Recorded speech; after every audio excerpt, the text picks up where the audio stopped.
this.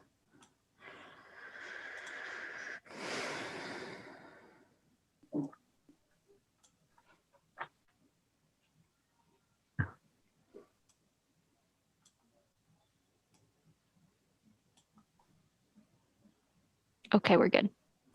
Okay, good evening, everybody. I'd like to call the meeting to order and welcome you to the regular meeting of the Milwaukie Planning Commission. Agendas and additional copies of staff reports are available on the city website at www.milwaukieoregon.gov. You may locate them by navigating to the community calendar, where tonight's meeting will be posted. If you have not reviewed the agenda, please do. It contains important information about our process.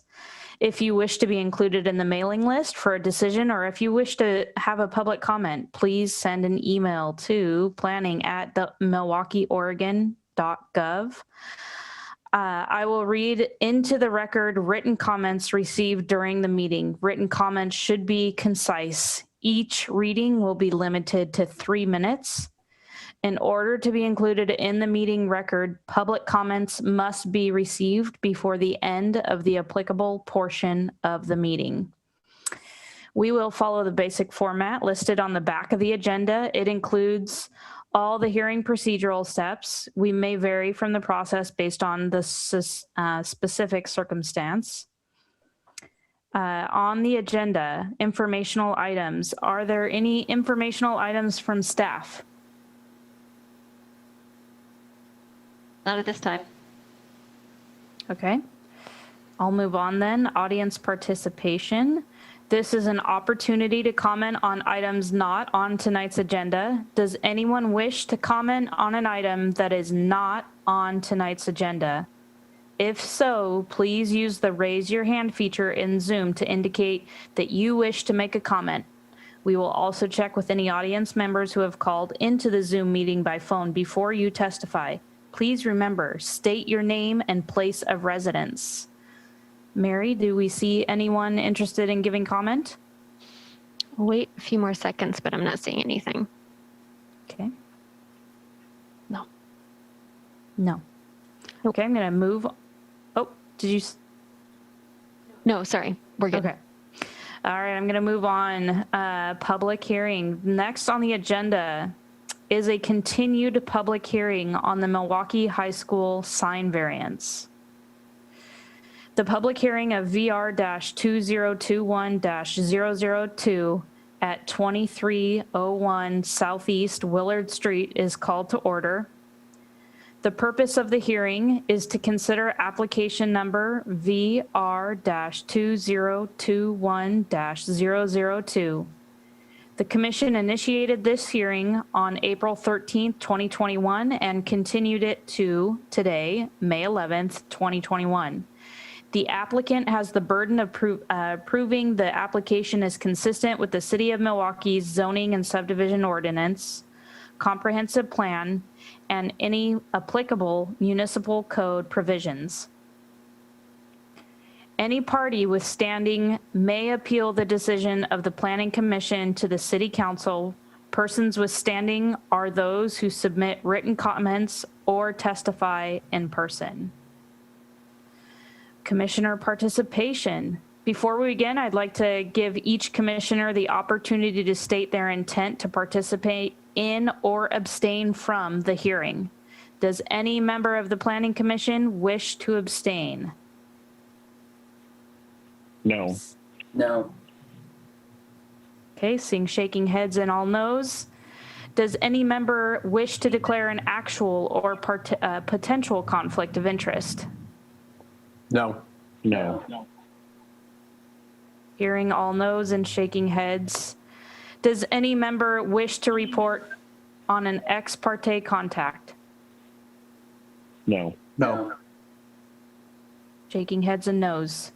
Does anyone have any rebuttal to the ex parte contacts declared by commissioners? Since there were none, I'm going to assume no comment. Will any commissioners who have visited the site prior to this hearing please raise hand? Seeing all having raised hand. Did any of those commissioners who visited the site speak to anyone at the time on site or know anything that is different than is noted in the staff report for this application? No. No. No. No and shaking heads. Great.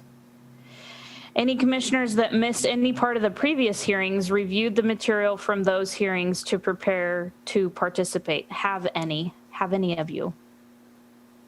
Yes. Joseph? Commissioner Edge? And I'm not seeing Yes, I that. reviewed. Okay. I'm not seeing that Commissioner Ernst has joined us. Okay. Okay. Does any member of the audience wish to challenge the participation of any member of the Planning Commission? I'll give a few seconds. Mary? No. No. Okay. Moving on. Staff report presentation. Let's proceed. Take it from here, Mary. Okay, let me share my screen here. Let's make sure I pick the right one.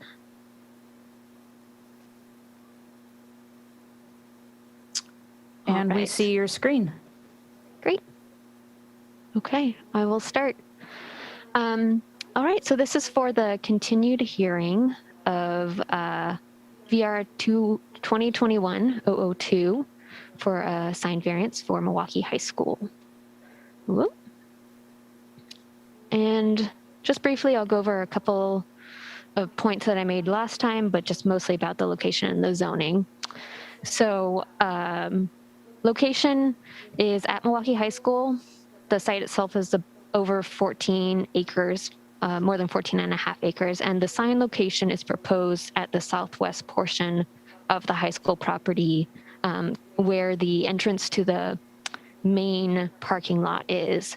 And it's on the corner of Willard Street and 23rd Avenue.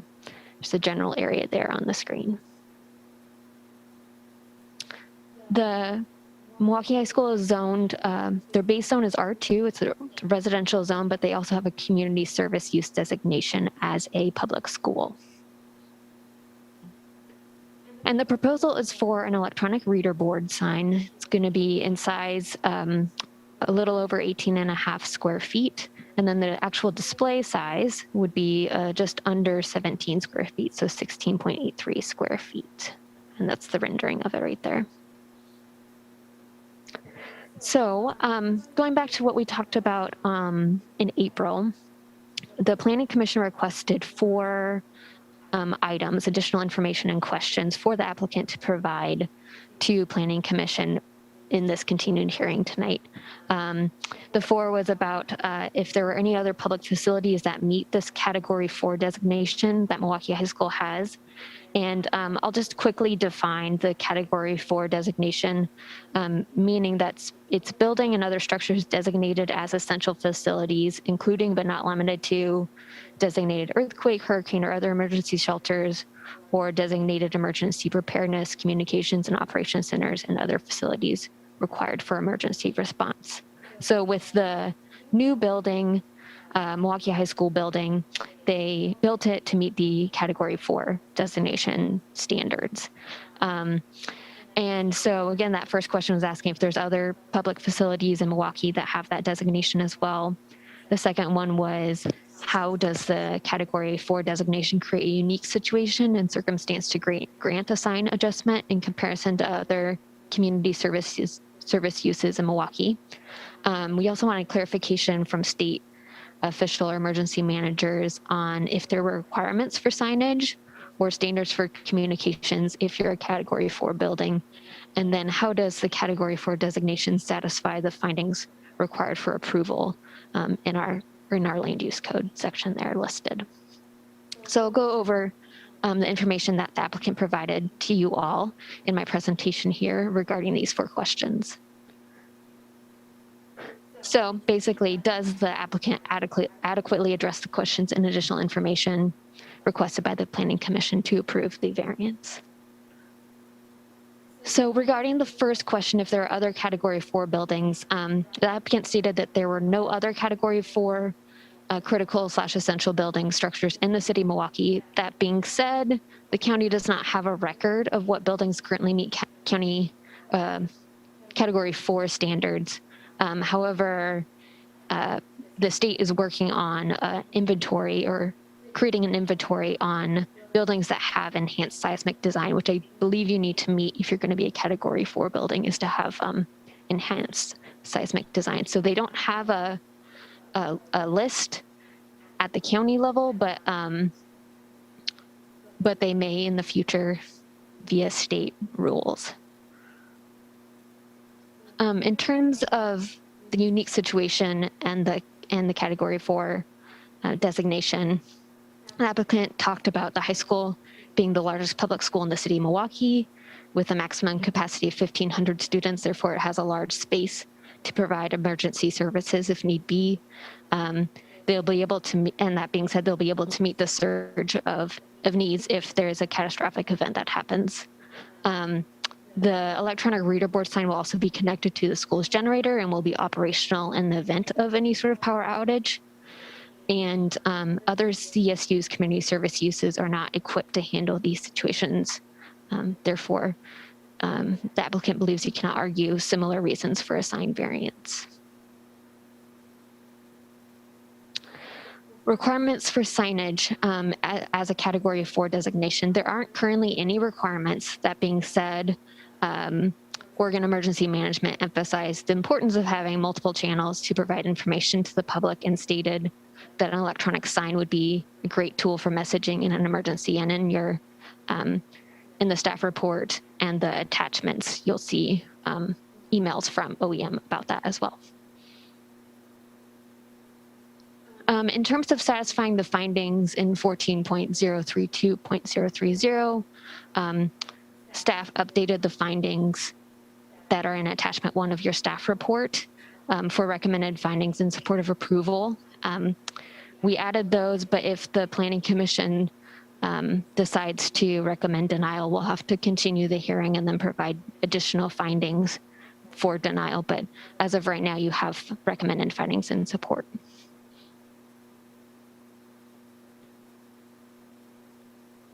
And for us on staff, our conclusion is basically we would want direction from Planning Commission on findings of approval or findings of denial. Like I said, we have written findings for approval already, so that could move this forward tonight. Or if we Planning Commission wanted to recommend denial, we'll have to continue the hearing again, and then staff will bring forth findings for denial at that point. So you have 4 options as Planning Commission. You can approve the application subject to the recommended findings of approval, approve the application with modified findings and conditions of approval, and then those modifications need to be read into the record, deny the application upon finding that it does not meet approval criteria, and then continue the hearing. And C and D would kind of go hand in hand, actually, because we don't have findings at this time for denial. All right. Any questions? Mary. I see that Commissioner Sherman has raised his hand. Thanks, Chair Losfeld. And thanks, Mary, for the work that you've done and the applicant kind of in the last time since we talked about this. I was just curious, I think it's 4.1, page 3. It talks about the Oregon Office of Emergency Management, emphasizing the importance of multiple channels to provide information. And it says the district was encouraged to contact Clackamas County to plug into the county's Joint Information Center system. Do you have any updates on whether that has happened? Is there any discussion about the applicant entering into an MOU with the county, or the applicant entering into an MOU with the city, so the city could also potentially utilize the message reader board under certain conditions? Is there any information on either of those? That's a great question. I don't have any information, but the applicant I know is here. So they may be able to provide that information for you a little bit later as well. Do any other commissioners have questions for staff? Oh, I do. I see. Sorry, Commissioner Massey, go ahead. Yeah, Mary, first of all, appreciate the quick turnaround that the staff and the applicant did on this project. That's a lot of work in a couple of weeks. My question is, there's sort of requirements to meet the Category 4 standard, but does that automatically mean they're designated by some entity as a Category 4, like the county or the state? You know the answer to that? That's a great question. My understanding is that it's a county designation. That being said, I'm not an expert and I don't know for sure.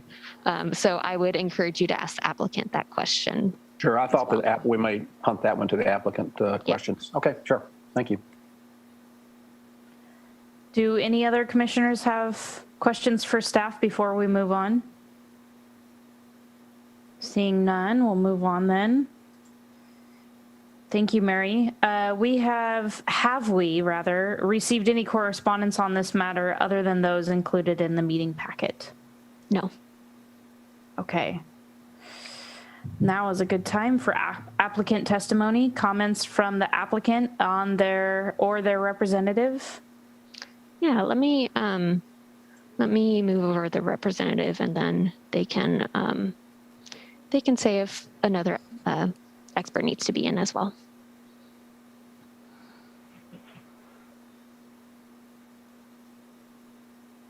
Good evening. Mercedes Good evening. Sarah from 3J Consulting. Do you need my address? I think it should be on record, right? No, I don't think we do. No. Don't need it? Okay.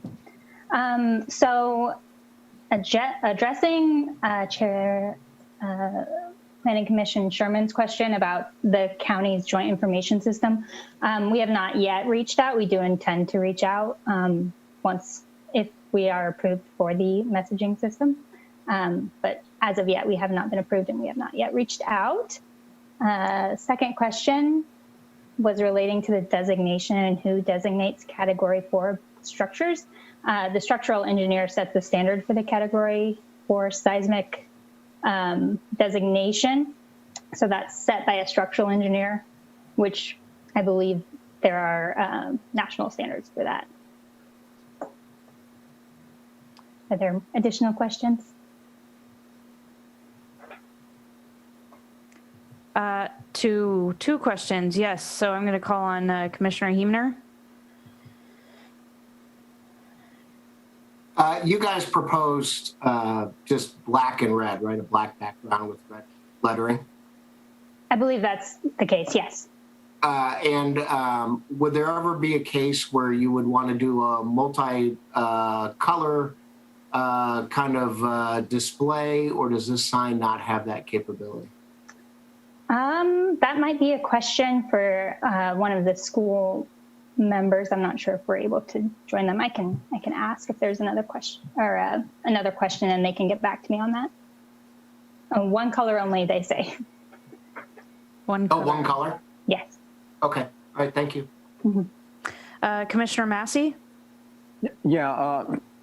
Thanks, Mercedes. I guess my question about Category 4 is, I understand that it's a structural engineer designation, but is that all it is? I mean, how does the site become, tagged as a potential, emergency, community site? So the school district, a little bit. So the school district did reach out to the Red Cross, and they don't actually have a list of foreshore shelters that they use. They have a list of potential shelters, and then they reach out based on that list. Okay. Thank you. Mm-hmm. So I might just add, Commissioner, that I've just having dealt with this in my experience, the structural engineer would indicate what that category is based on the occupancy type and based on a number of other elements, but nothing about that designation in Category 4 relates back to a designation beyond that. So it's specific to the structural engineering itself. Okay, I think I was reading something else into the Category 4 designation then. Okay, thank you. Yeah. I think there's aspiration, but not solidified yet. Go ahead. May I also help this out? So there's state rules, state requirements that make you a category 4. Seismic, capacity, blah, blah, all that stuff, right? To survive the Cascadia earthquake.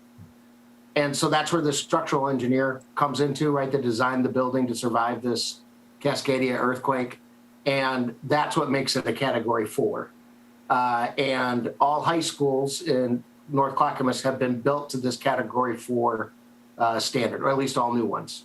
This one and the one in Happy Valley or Nelson High School. Is that correct, Mercedes, in what I'm saying? Yes, I believe so. Okay, Commissioner Sherman, I saw your hand up. Great. Thanks, Chair Losfeld. Thanks, Mercedes. I was just wondering, do you know if the applicant would be willing to enter into an MOU with the city of Milwaukie as well as with the county to help define kind of use of the message board under whatever a set of circumstances is the parties might agree on?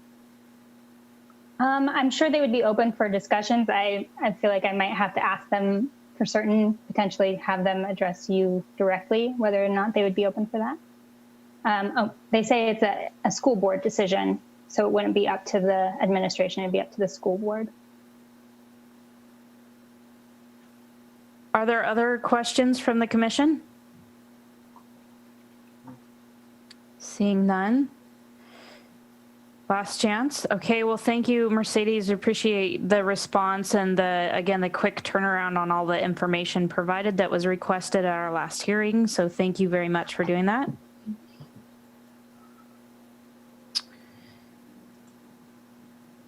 Okay. This is an opportunity for public testimony. Mary, do we have anybody attending? We do. I don't know if any of them are public comments for this particular proposal, though. Okay. I will raise your hand if yeah. So I'll recognize those persons who provide testimony. Please state your name and the place of residence for the record so that they may be entered into the minutes. If you are here to testify, please remember to confine your remarks to the application and relevant criteria. At this time, please use the raise your hand option or notify staff.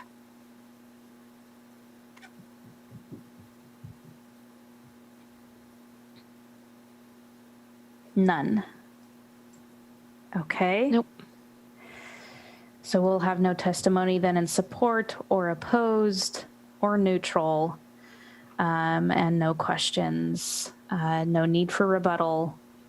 So I'm going to then close the public hearing, the public testimony portion of this hearing for VR-2021-0. I think this is supposed to say 002.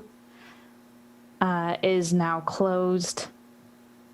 There's a little bit of a typo there, Mary, but so I'm going to go directly into discussion by the commissioners. Is the commission ready for discussion? I just have a couple questions for staff now that we're through all of the applicants' testimony. So if I may,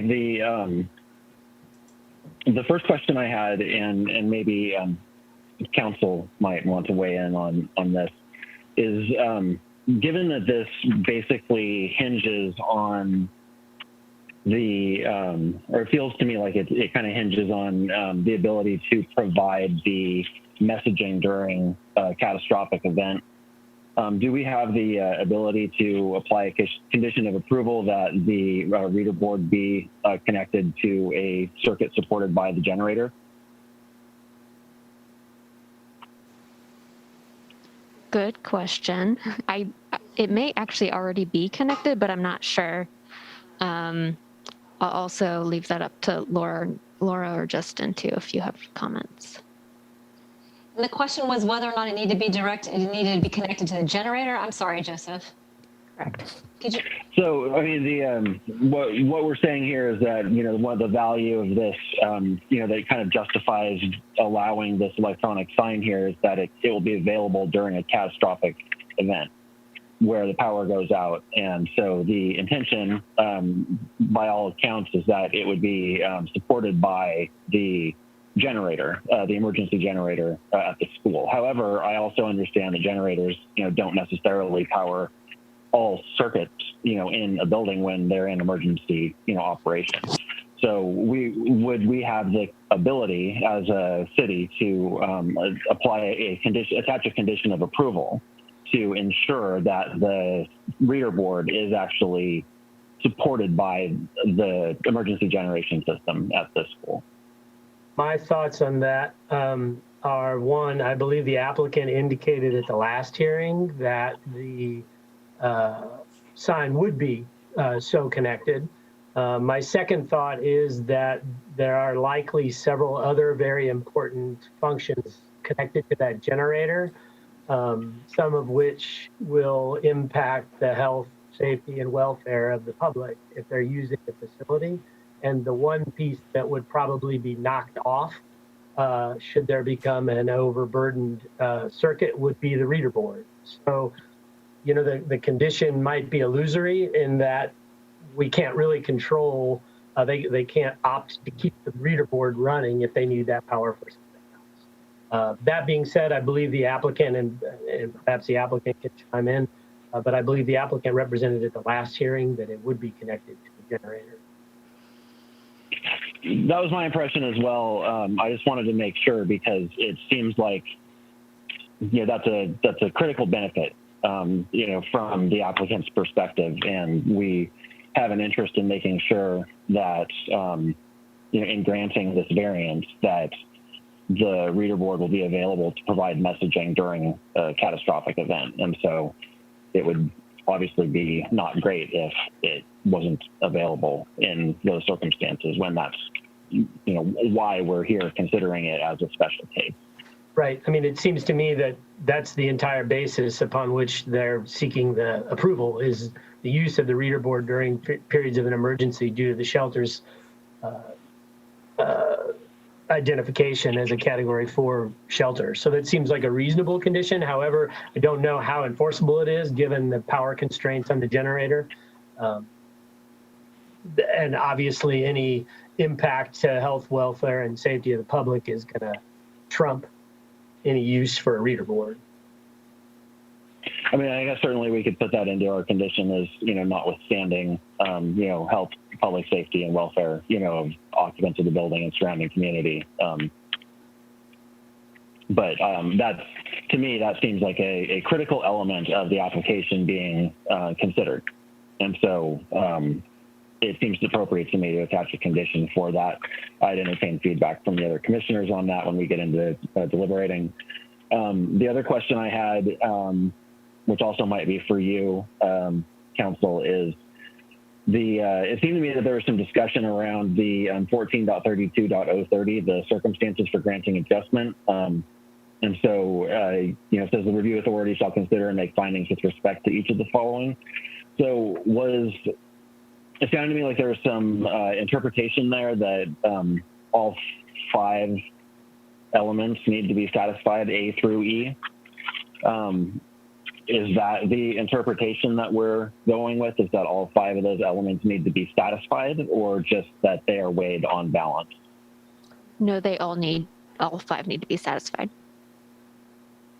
All 5 need to be satisfied. I would concur with staff. I don't have the code in front of me, but my recollection, and upon reading the staff report and reviewing it with staff since the last hearing, that is the requirement that they all be met.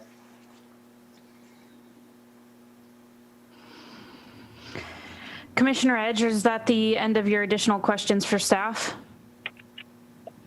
I guess so. That was pretty definitive, so thank you. Okay.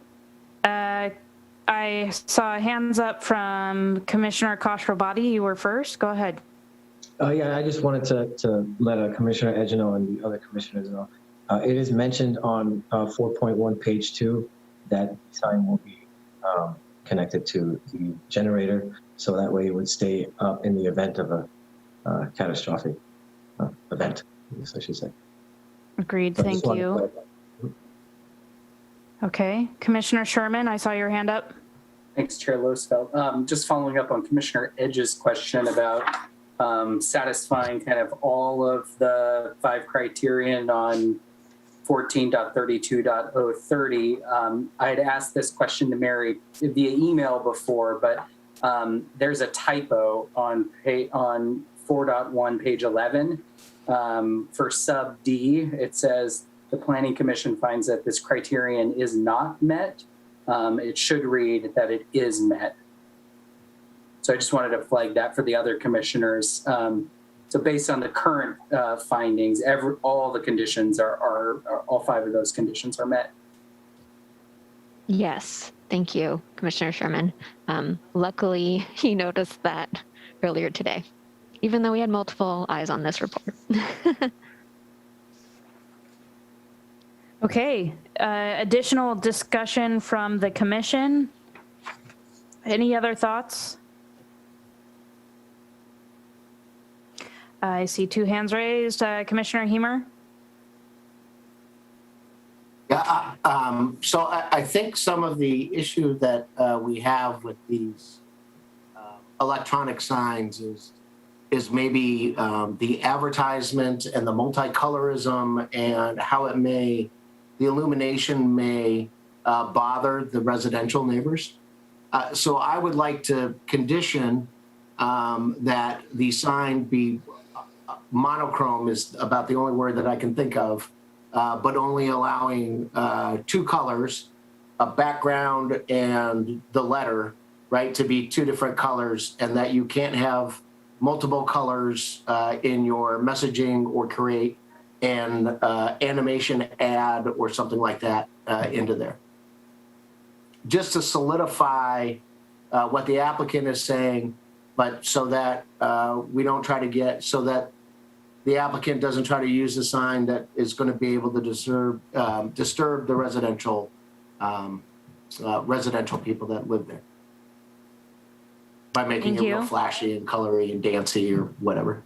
I think your intent is clear there. We'll probably be asking you for more clarification if you want to put that forward. I don't know if I can be more clarified. I'll let staff hurry up and maybe write that up. Maybe make it. There you go. Others? Was there another hand raised at one point? No. Okay. There we go. Commissioner Edge? We're into the deliberations now, right? Yes, we are. We were originally. Oh, okay. I was sorry. I thought I was asking questions, the last few questions of staff before we got into deliberations. So, okay. So anyway,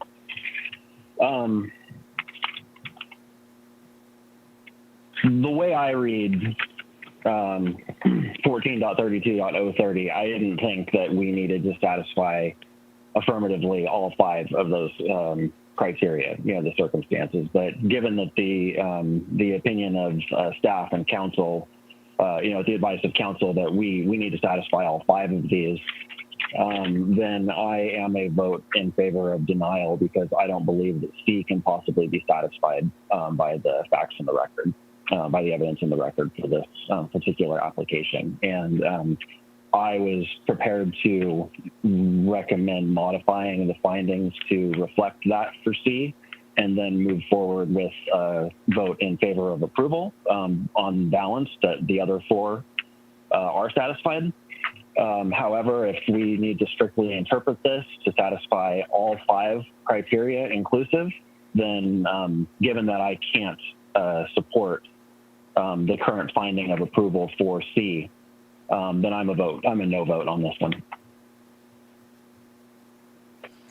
I know, if I may, Chair, I know I'm going to go down a rabbit hole on this, but Vice Commissioner Edge, could you please explain that a little bit? What does not satisfy that criteria for you? That strict or literal interpretation and enforcement of the specified regulation would deprive the applicant of privileges enjoyed by the owners of other properties classified in the same zoning district. These aren't allowed in residences in this zoning district. This is an exceptional case. This is not we're not depriving, by denying this, we're not depriving them of a privilege that someone else in the R2 zone would get. Just in a literal interpretation of the text that I'm looking at, that our code is, I just don't see how we can argue that other owners in R2 have this privilege and that we would be depriving them of that.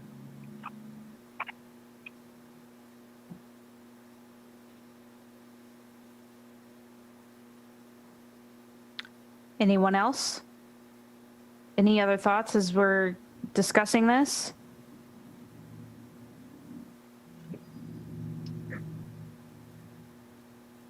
No. Commissioner Kashrabadi? Yeah, no, I'm glad Commissioner Edge brought that up. I'm just curious if, because there aren't any owners or properties that have the same benefit, I mean, would that one even need to apply to this because of the circumstances? This is more of a question for the commission than anything, because because of how we're satisfying these conditions, it is a kind of a unique circumstance in a way. So would C really apply if this would be the only building that would have that benefit?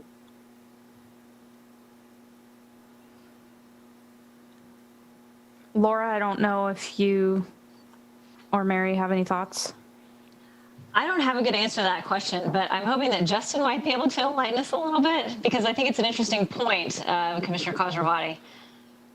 It's an interesting point, but the code is drafted to apply to various zones throughout the city, and so you might, in this particular factual scenario, we happen to be in an R2 zone. It could apply. This code could apply elsewhere in a different factual setup where you are able to make that finding in regards to finding number C. But the strict and literal language of the code requires that the review authority, so the Planning Commission, has to consider and make findings with respect to each of the following: that a strict or literal interpretation or enforcement of the specified regulation would deprive the applicant of privileges enjoyed by the owners of other properties classified in the same zoning district. In this particular instance, the same zoning district is the R2 zone. That's just the factual setup behind this application. Thank you, Justin. Commissioner Kashrabadi, I think that answers your question. Yeah, I'm just trying to figure out how to compare it then, if this is the only property in this zone right now that we have, considering the category 4 information. Okay, I see Commissioner Sherman hand up. Go ahead. I think council kind of answered this, but I just wanted to ask, are we focused here kind of on the base zone, or are we also supposed to maybe be considering kind of the community service use element as well? Because I do think, and please correct me if I'm wrong, that community service use does maybe kind of create a little bit of daylight there. Is that correct, or what are your thoughts on that? Do you want that from staffs? Okay.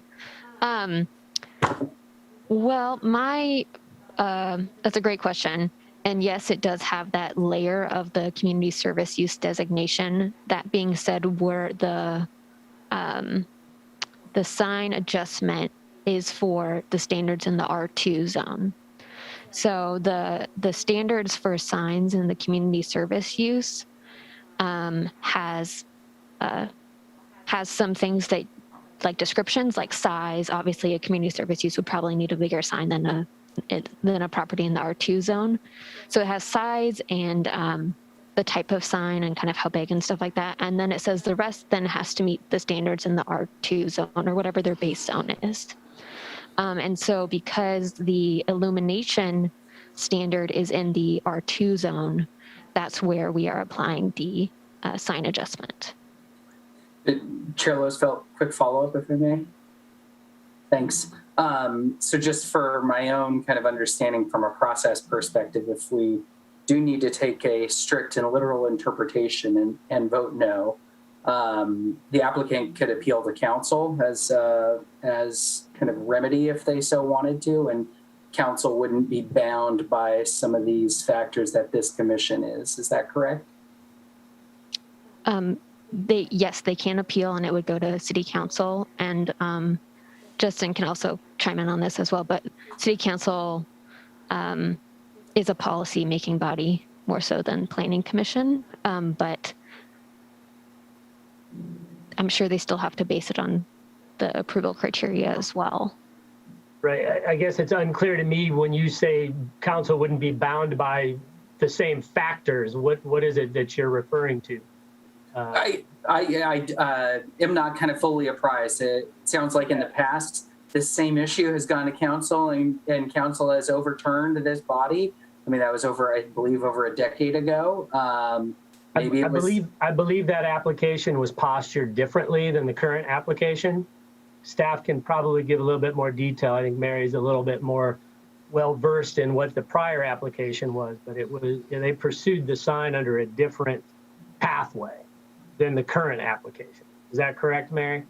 Yes, so it was a sign adjustment to the community service use designations, but actually it happens that we have the same planner still here, which is really handy, who worked on that, and they were able to provide input and said that probably wasn't the appropriate way to do it last time, which is why they recommended to the high school, the applicant, this time to do it how they're doing it today.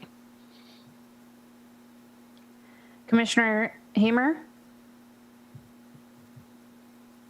Yeah, I just want to read, the last line of this condition in C, which is therefore the strict or literal interpretation of the sign ordinance would deprive the applicant of the privileges as a critical essential building that are not applicable to the other uses within the R2 zone.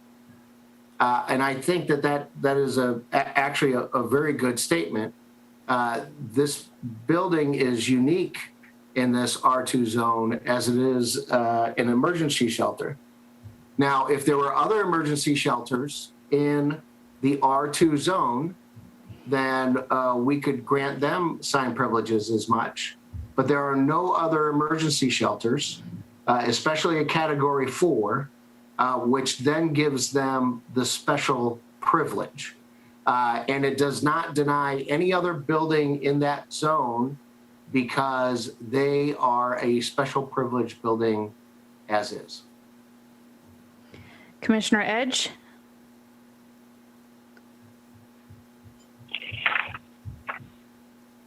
At which point the city council adopts amendments to the Milwaukie Municipal Code, Title 14, that allow for this particular type of use to have that right to an internally lit sign, then yeah, that would be applicable.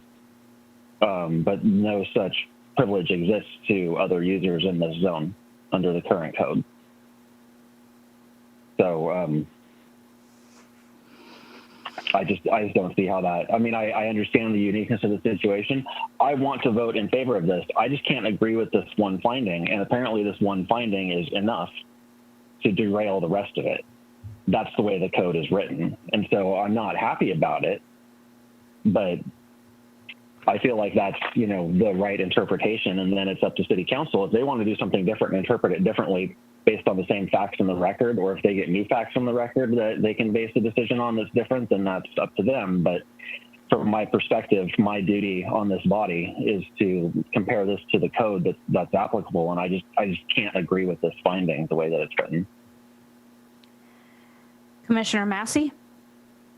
Yeah, I really agree with Commissioner Hamer's view on this, and that I think that this privilege is expandable to more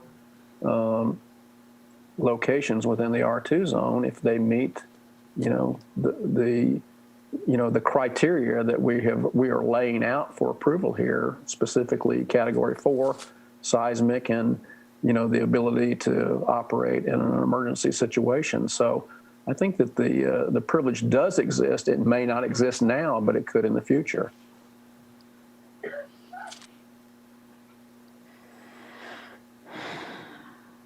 I really think we have to base our decisions on the code that is now and not the code that might be in the future. I would So, like, I mean, that's where I'm stuck. and I would like to also suggest maybe that by forcing this to council, they might make this additional amendment to the code, which then would strengthen this for future projects. There would then be a defined path for approval. Commissioner Edge, would you agree with that? It's certainly possible that if council gets this and says, why did the planning commission deny this? They might, and then recognize that they're the ones able to adopt amendments to the fine code around that and around category 4, critical use buildings. Then yes, they may be then motivated to fix the code so that these don't come before them again. And maybe these, for such uses, these are a by right without a variance or an adjustment even. So yeah, I do think that council may be motivated to take further action on the basis of receiving this appeal on their desks. I would have to agree with that and think that it would make the process easier for future projects and more definitive with clarity. Commissioner Hemer? With all due respect, Vice Chair Edge and Chair Roosevelt, throwing this in front of council is not a solution to the problem that you are seeking. The solution is that we can pass this or we can deny this. It does not change the code either way. If we pass it, we can also ask the planning staff that we recognize that this may be a problem, and the planning staff can bring it forth to council to make it easier anyways. What you are making the assumption is that if this lands on council's desk, they're going to fix it. That doesn't necessarily mean that or not. We can make the recommendation to planning staff that they take a look at this code. I really do think that Vice Chair's Edge strict interpretation does not take into the fact of the uniqueness of this building, and that it does not deny any other person that has the uniqueness of this building to be able to put up a sign. It just happens to be a unique building that is in this zone. If there's another category 4 building, all we're saying is with this condition is that if there's another category 4 building that goes into a residential zone, that they have a potential to be able to put a digital reading sign. That's it. It doesn't take away privileges from anybody else. Does council or staff have anything to add to that? I'm sensing, Commissioner Edge, that we're just going to need to take this to a vote, that we've kind of talked ourselves into circle. So I'm just going to ask staff and council if they want to provide any additional support. I would probably chime in on the interpretation of C. I guess I'm not quite certain what Commissioner Hemer is indicating. If the code wanted to say that the specified regulation would deprive the applicant of privileges enjoyed by the owners of other similar properties classified in the same zoning district, or other properties of the same type classified in the zoning district, the code would say that. The code doesn't say that. The code just says it would deprive the applicant of privileges enjoyed by the owners of other properties classified in the same zoning district. So I don't believe there is a carve out there for any unique building. The code language doesn't support that. And I think that's the point that Commissioner Edge is getting at. How could that code be amended or tweaked by council to provide that, if they so choose? It could take many forms, but I don't 100% understand your reading of it, but I don't think you can read into it the words that aren't there, which would be by my example, owners of other similar properties classified in the same zoning district, or some other language that calls out the unique nature of the particular property that's here. I mean, if that were the case, then perhaps there are other unique properties in the district that could make the same argument, maybe not based on the Class 4 designation, but on some other designation. Commissioner Heimer? So I would agree with the last statement that Council Grecki said, that yes, there may be other buildings that may be able to have special privileges in this, and they are on a case-by-case basis that comes in front of the Planning Commission. And so, yeah, if somebody wants to put in a variance for a sign, we would hear that just as well. I want to, and maybe Council does not agree with this last statement, so I will read it again and see. And if Council would like to say that, you know what, this is a bad finding, then he could say that. So the last statement says, therefore, the strict or literal interpretation of the sign ordinance would deprive the applicant of the privileges as a critical essential building that are not applicable to the other uses within the R2 zone. Now, if Council wants to tell us that that is a false statement, I am willing to listen to the false statement. If that is not an untrue statement, then I think that C applies.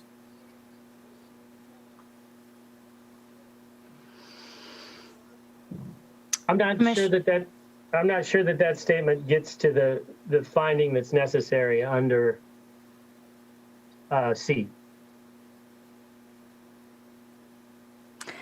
Commissioner Sherman? Just kind of another question. I've just pulled the code up and I'm looking at it myself. I feel like in reading the code doesn't also tell us that each and every one of the criterion must be met. Unlike other code that we have, where it says, must find conditions of approval for each of the following 5 sub-criteria. We just don't have that direction from the code. It says we shall consider and make findings with respect to each of the following. Doesn't tell us that each of the following findings need to be an approval. And maybe I'm going too far out on my skis there, but we have other code that's pretty clear in terms of you must meet each of these 5 things, 7 things. I would just say that we also don't have that direction in the code here. I would disagree with you, Commissioner Sherman. I think the Planning Commission needs to make findings with respect to each of the following, and all 5 of those are stated in the affirmative. So you need to make findings that it would result in practical difficulty. You need to make findings that, what's the next one? I'm trying to find the words. Classified. Point.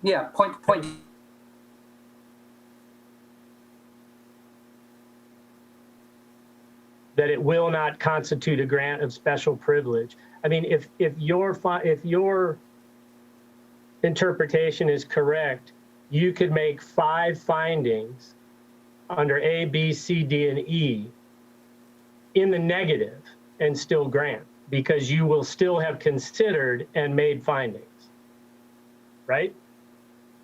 When you look at each of those 5 findings, they are all in the affirmative. And so the code is requiring you to certify, after considering them, that all 5 of those are in the affirmative. That's just the language. It might be inartfully drafted. I'm not claiming it's the clearest code. I didn't write it. I don't know if I would write it the same way, but I believe the idea behind this code is that this is supposed to be a high bar to meet. Thank you, Council. I appreciate that. Would any other commissioners like to offer anything for discussion? Okay, seeing no hands raised, I will ask for a vote, a motion, rather. Normally, I can read off of the script, but I'm going to try to fake it here. And Mary, hopefully you had time maybe to help me with my monochrome speech. I wrote down what you said. So I would like to make a motion to approve, I'm looking for the number here, VR 2021-002, for the digital sign on the Milwaukie High School property, with a condition of approval that the sign only use two colors, one color as background and one color as the letters, and that no animation or no commercialized animation can be used. I hear a motion. All those in support, in favor? Raise I your second that hand. motion. It needs to be seconded first. Oh, I second that motion. thank you. The motion is seconded. All those in favor, please raise your hand and say aye. Aye. I have 3 in favor. Aye. All those opposed, raise your hand. I have 3 against. I've never had a tie. May I make a suggestion, Chair?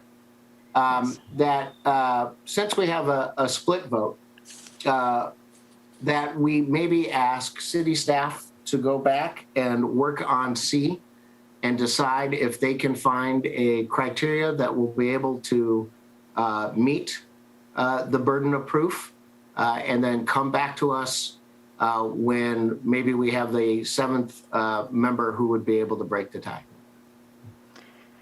I question that because I'm hearing pretty solidly that that's not the case, and I don't want to delay this further. It's I would Mary or also- staff. I would say it's the applicant that needs to provide the findings. We as staff will not. We're not going to. I'm sorry, that the applicant come back with. Yep. I just quite frankly don't see that we're going to get there at this point.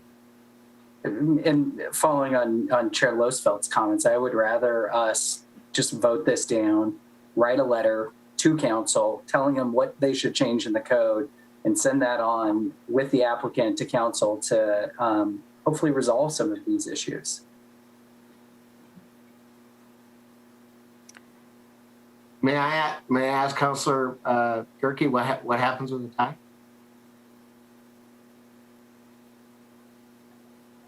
Garricky. Garrick, I'm sorry. It's okay. I'm just kidding. A tie is not an approval. Well, then what is it? Yeah, what is it? It's a denial. So I would, since the motion has been denied, I would like to suggest that this planning commission carry on a recommendation that Commissioner Sherman just suggested, that this is an opportune time to be able to look at this sign code for these category 4 buildings and allowing reader boards and maybe setting standards like a backup generator, the monochrome kind of issue, and being able to look and set up at standards. And I hope that the applicant will be able to revise C as best as they possibly can, so that the kids of Milwaukie will not be called the poor kids because they can't have a digital sign. You're ruining the kids' lives. Do we need to vote on a motion for denial, or is it implicit? Councilor Garricky? I was understanding it was implicit. You're on mute, sir. You're muted. You repeat the question? Is the split vote an outright denial? I believe so. Okay. Commissioner Kosh-Robati, I see your hand is raised. Yeah, I'd just like to make a comment. We could have passed this and done the same thing with the letter to council. So I just wanted to make that comment. We didn't have to shoot this down and then send a letter. Okay, if I'm understanding correctly, then we are moving on. Is there anything further that needs to be said in terms of direction to council? Well, the applicant actually has to go to council and ask to review it. They have to Correct. appeal it to council, so they have to make that decision first. And once they make that decision, we can walk through that with them. Okay, I was just in reference to what Commissioner Hemer said. I would still like to forward the recommendation whether or not the applicant decides to appeal or not. I'm not sure about the process for that. Could, yeah, I was gonna ask maybe a question to maybe my more senior planning commissioners or staff. I'm aware in some other jurisdictions where planning commission often writes letters to their council. And so I'm just wondering if we have a process for that, or if this would be something that, you know, one or two planning commissioners would take the lead on.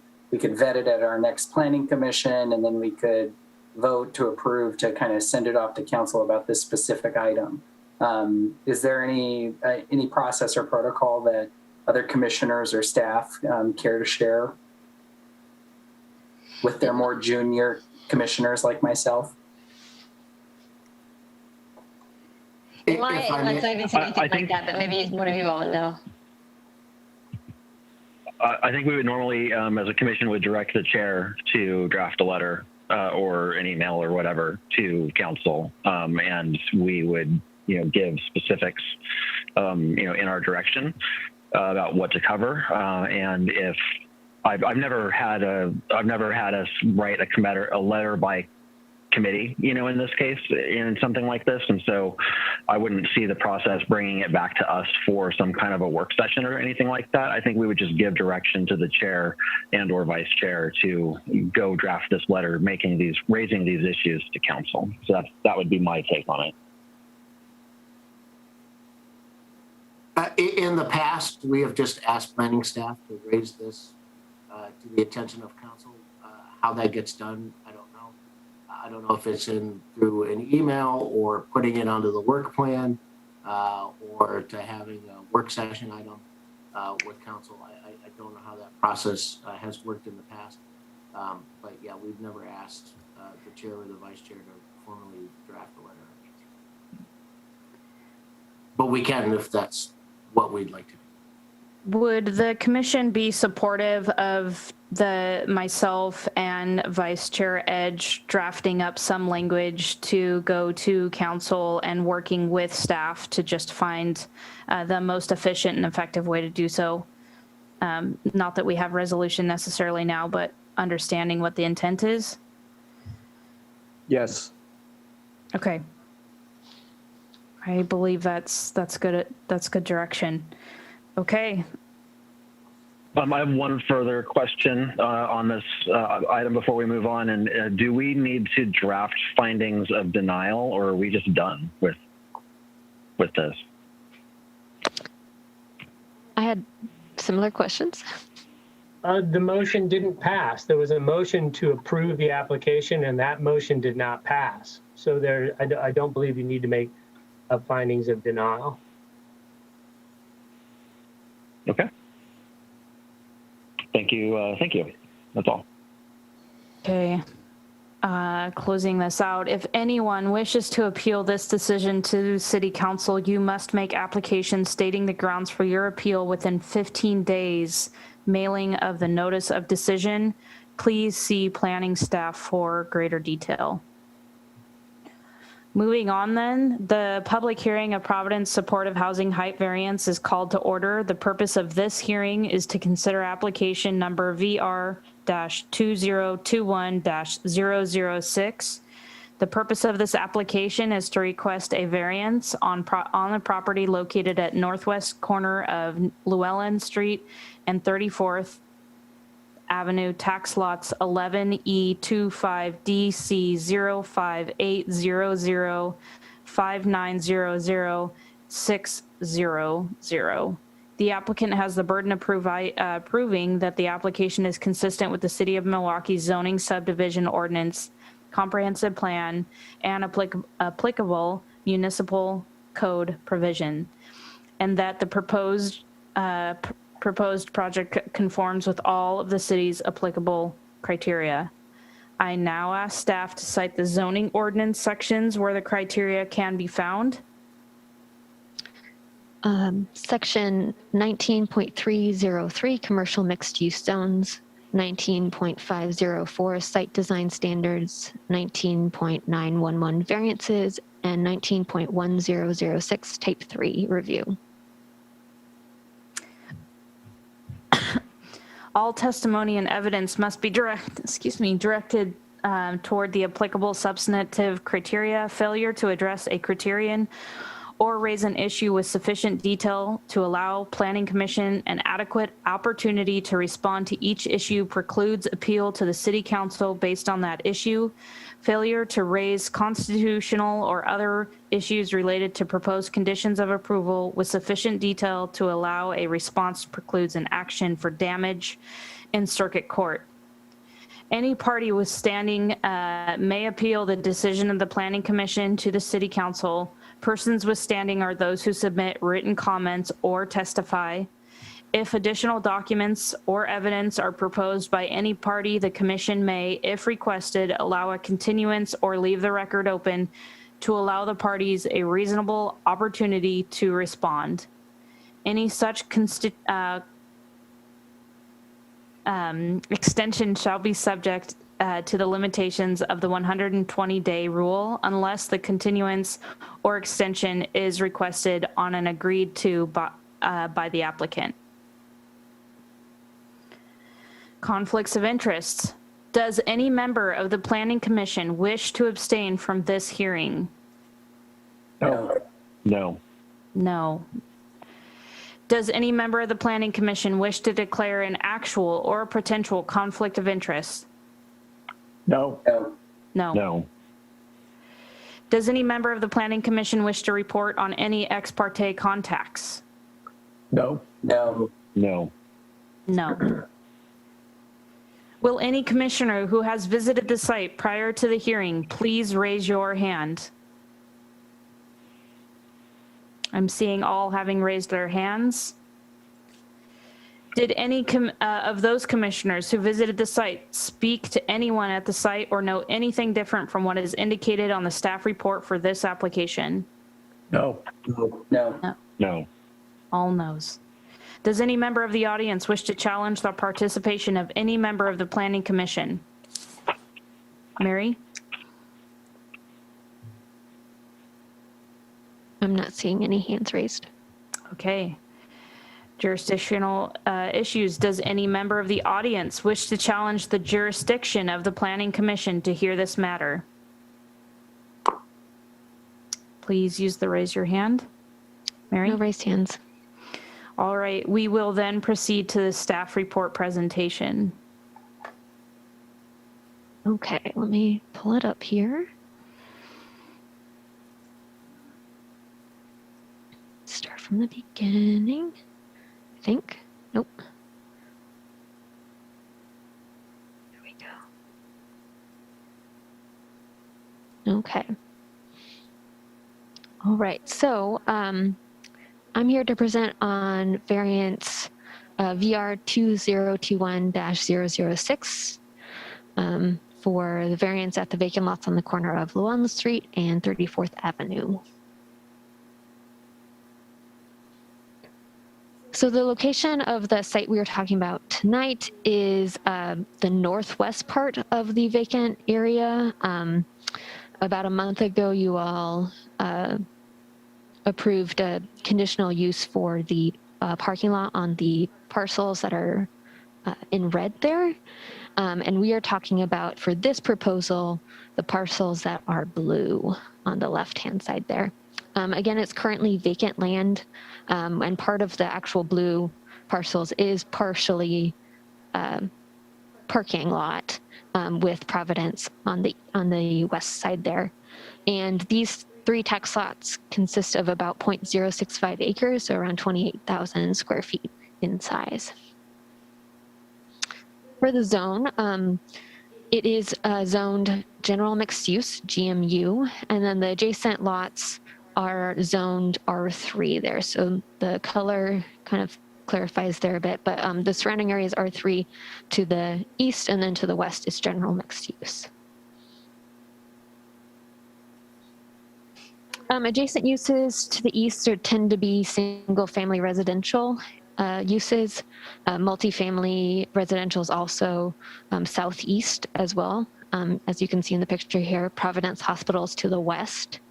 And then to the south is a combination of single family residential and commercial office uses, which are allowed in the R3 zone. So for this proposal, it's a little bit unique in the sense of the phasing than we normally see before Planning Commission. And I'll kind of clarify that a little bit more this time around as well in comparison to last time. So phase one we did about a month ago, which was for those R3 parcels, the conditional use for the parking lot and open space there.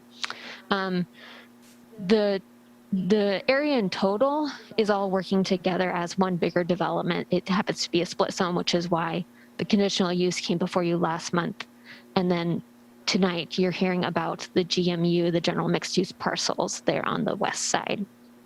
And ideally you would have had the conditional use as well as the variances together at the same time. You would have seen that together in Planning Commission, but the timing didn't work out. And the applicant had chose to ask for those variances that you're hearing tonight after they had started the process for the conditional use. And so the ball was already rolling for the conditional use, and it just happened to time out differently to come to you all at different points. So that's why that's happening.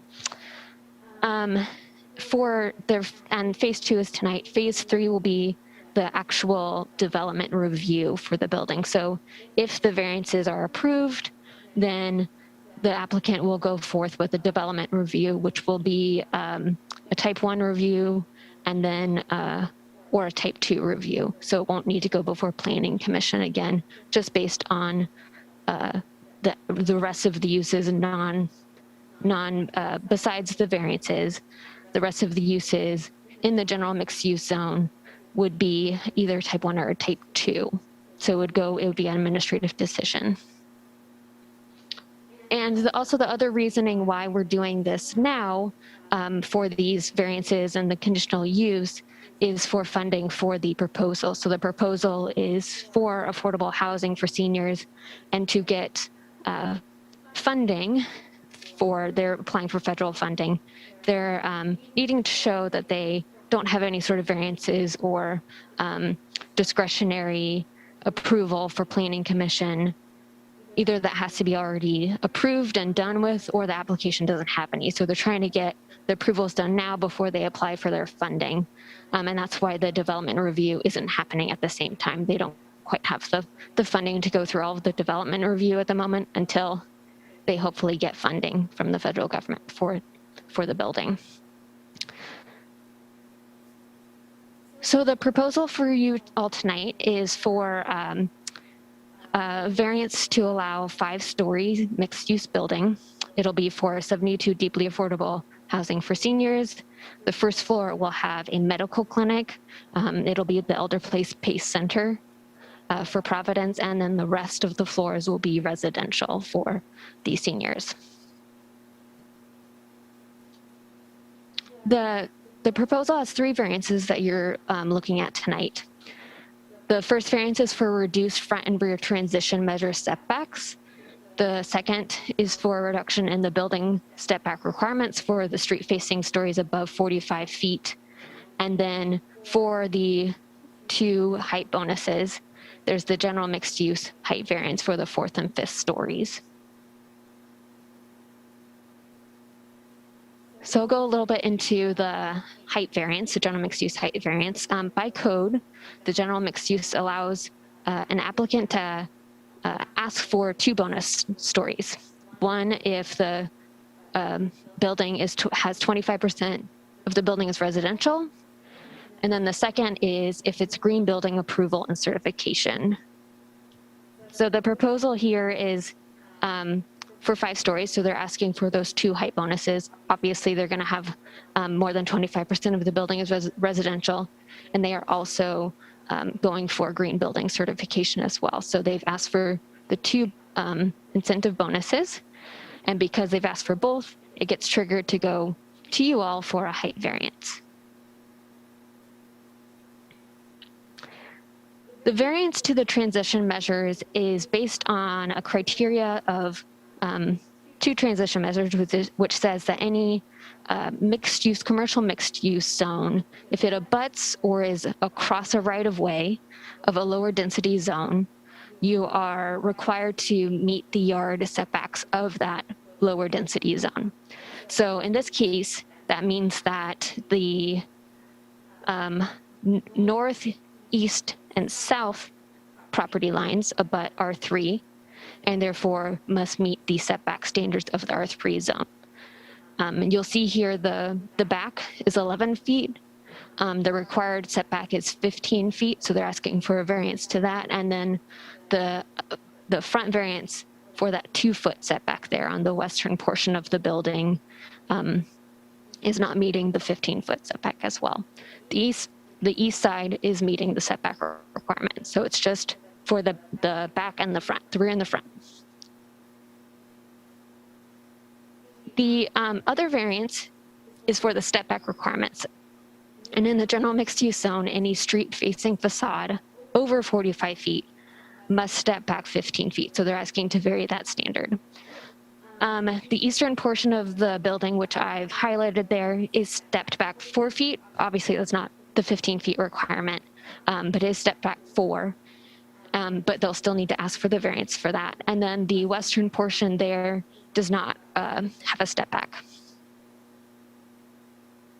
And so the only level that is required to meet this standard is the 5th floor, because the other 4 floors below it are under 45 feet.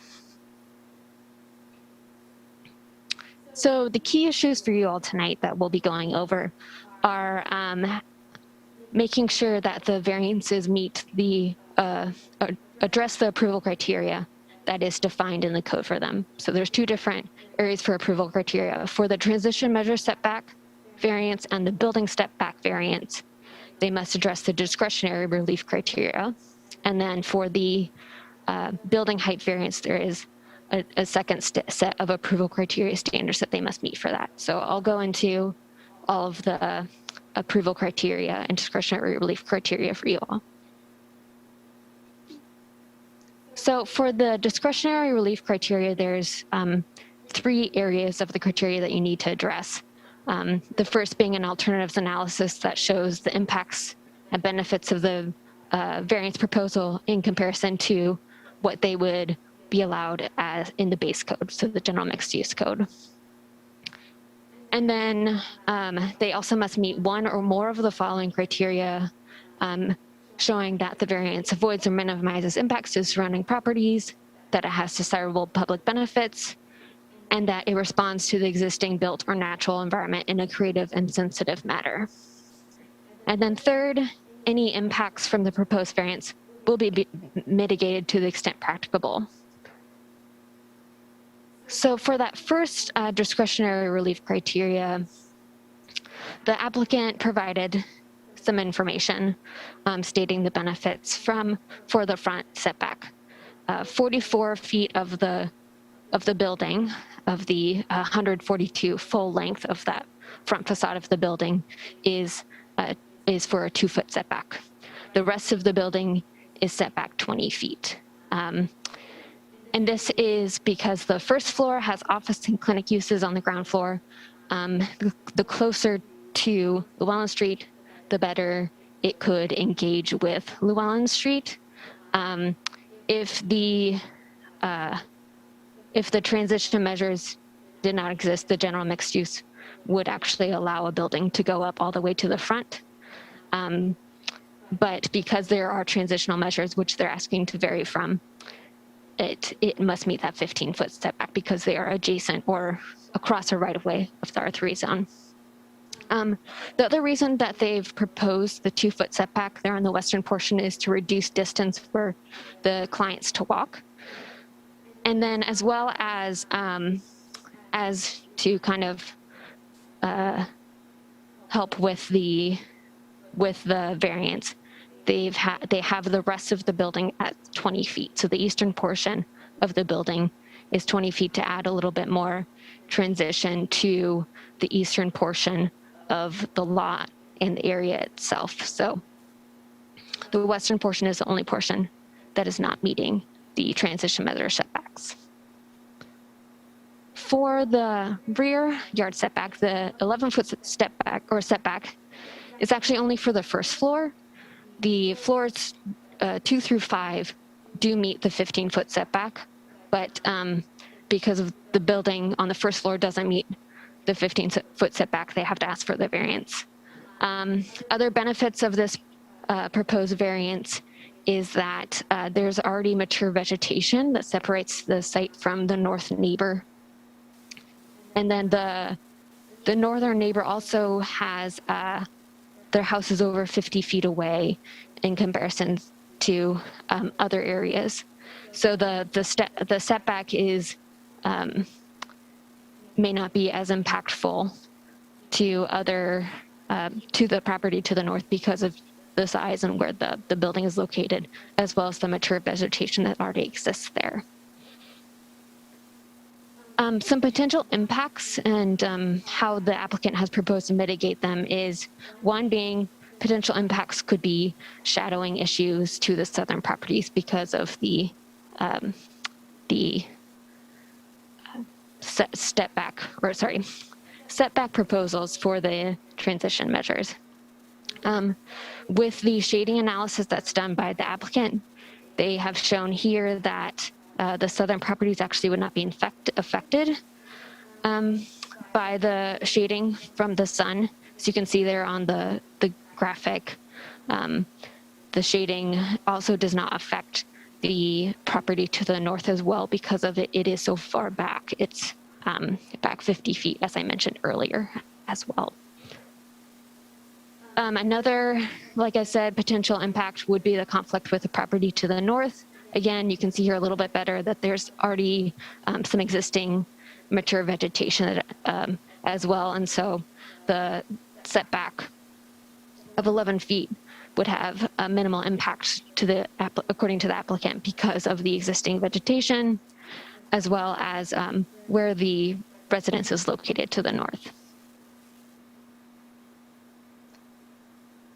So going for the step back, potential benefits proposed by the applicant is that the 4-foot step back along the eastern portion creates the feel of the setback. It's obviously not the 15 feet that's required by code, but it does provide more or less mass at the top than it would if they went up to the facade of the building. This also allows for them to have more residential units if they don't meet the 15-foot step back requirement. And you can see a little bit better here in this next picture of what that 4-foot step back looks like from the ground level as well.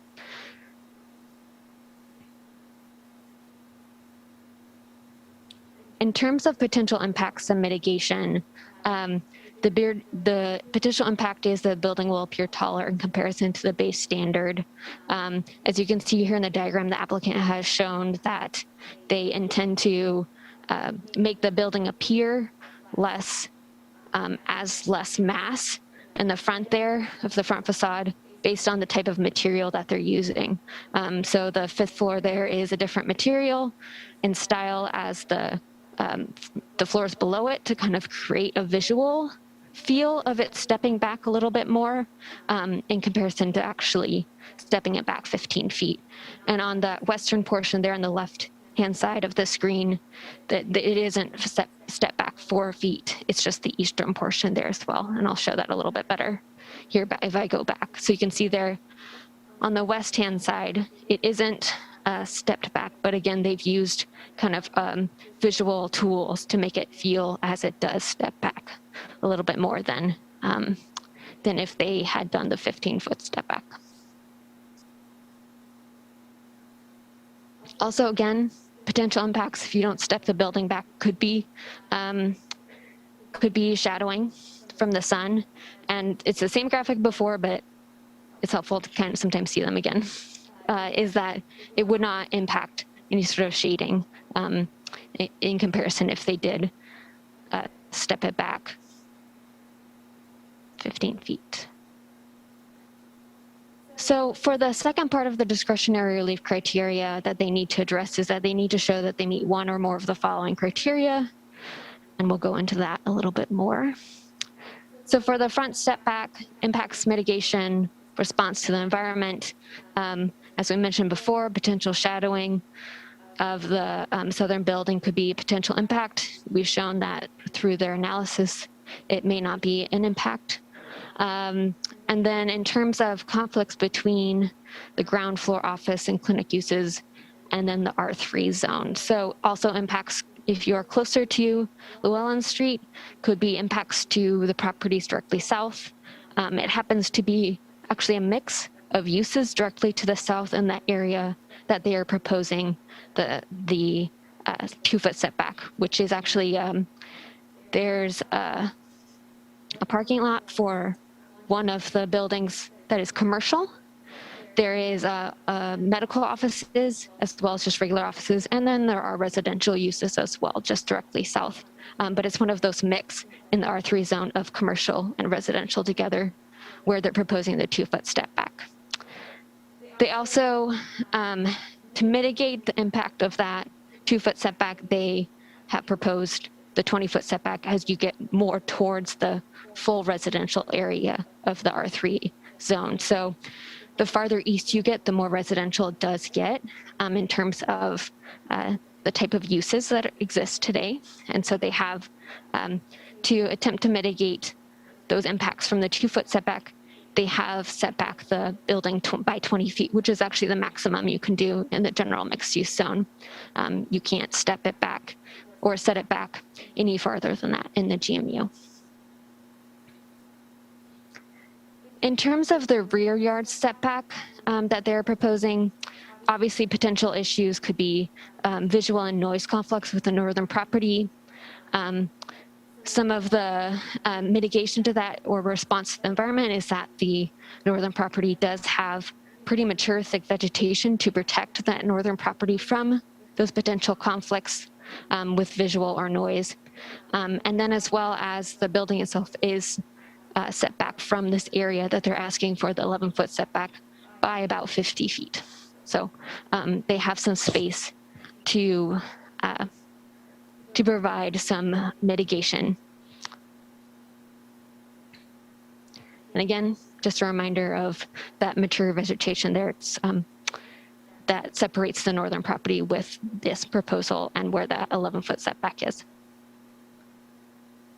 So in terms of public benefits for the variance request, the applicant provided some here. Because they're asking for reduced setbacks to the setback, step back, and increased height, it will allow them to add 18 more dwelling units than if they were just to meet the requirements per code.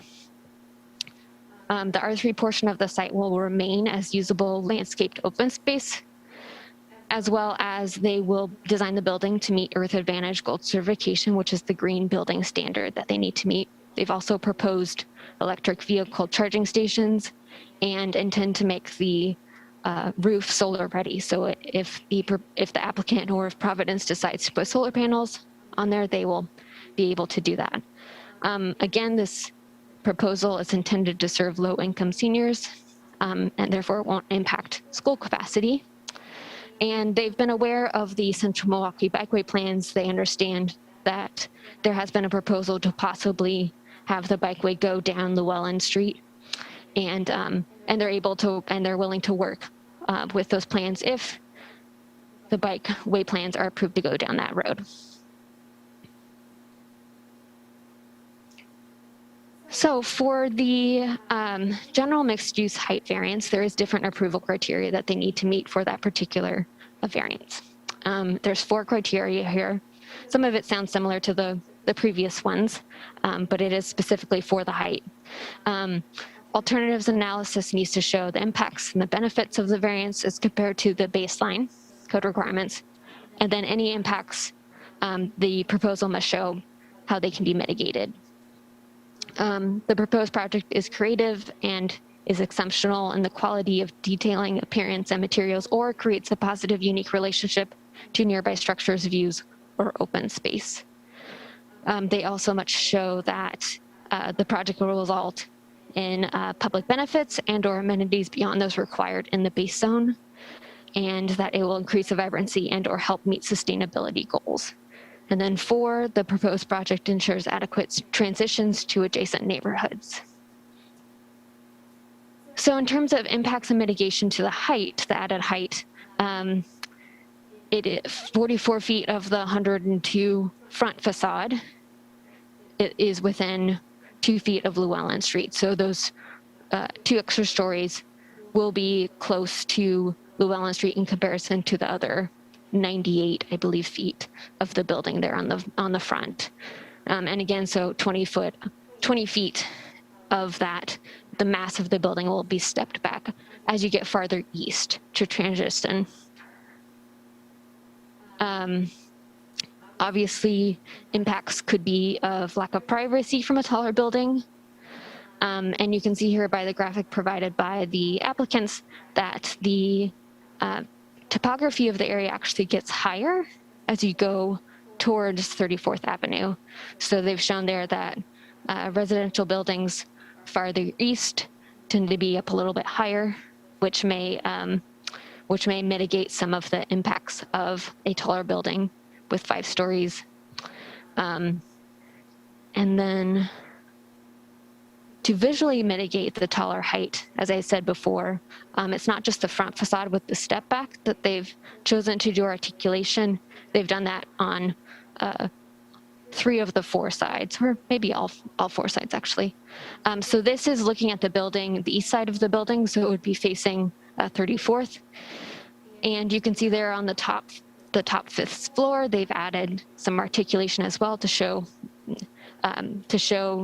the feeling of it being less of a mass at the top there with different materials as well. And again, the portion is stepped back a bit by 4 feet towards the east there. And again, just to show you kind of a little bit of what it would look like on the street level for that east side of the building. On the west side of the building, they've also added articulation with bump outs to kind of show distance between the different horizontal layers there. And so they've added that they've done that to create a feel of less mass and taller height as well. And then in terms of how the project is creative, or it meets or it has a unique relationship to nearby structures and open space, the applicant has done a job to show that the property transitions between the west side to the east side, whereas the west side that's closer to the hospital and some of the R3 areas that are more commercial is where most of the impact will be happening in terms of things being closer to the street level. And then as the farther east you go, where properties tend to get more residential, single family is more common, that the building itself has stepped back in the sense of the setbacks, and has provided outdoor space as well to kind of create a better transition from the higher density in the sense of the 5 stories to the east. So they are trying to work with the area that exists today and provide a way for it to feel as a transition between the relationship between this proposed structure and the existing spaces that exist. They've also provided quite a bit of outdoor space as well, not only on the R3 parcel, but on the back there for the residents that they will be hopefully providing if they get funding. And then we've mentioned some of the public benefits already, but again, this will be proposal for 72 deeply affordable units. With those additions of the fourth and the fifth story, it gets them to 72. Again, they're going to be proposing electric vehicle charging stations and be solar ready. The Green Building Earth certification, as well as further activating Llewellyn Street.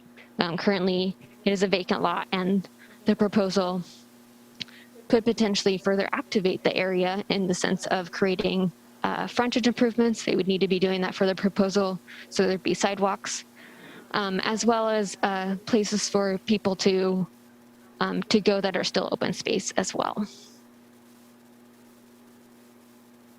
And then again, the approval criteria wants to ensure that there's adequate transition from the adjacent property to the neighborhoods. Again, the more east of the building you go, the farther back it is. The 20-foot setback is actually more than is required in the R3 zone, and it's the most that you can allow in the general mixed use zone anyway. So they're going as far back in terms of at least against Llewellyn Street as they can to provide a little bit of transition from the 5-foot building to properties to the east or even to the south there, directly south where they're proposing to set it back 20 feet.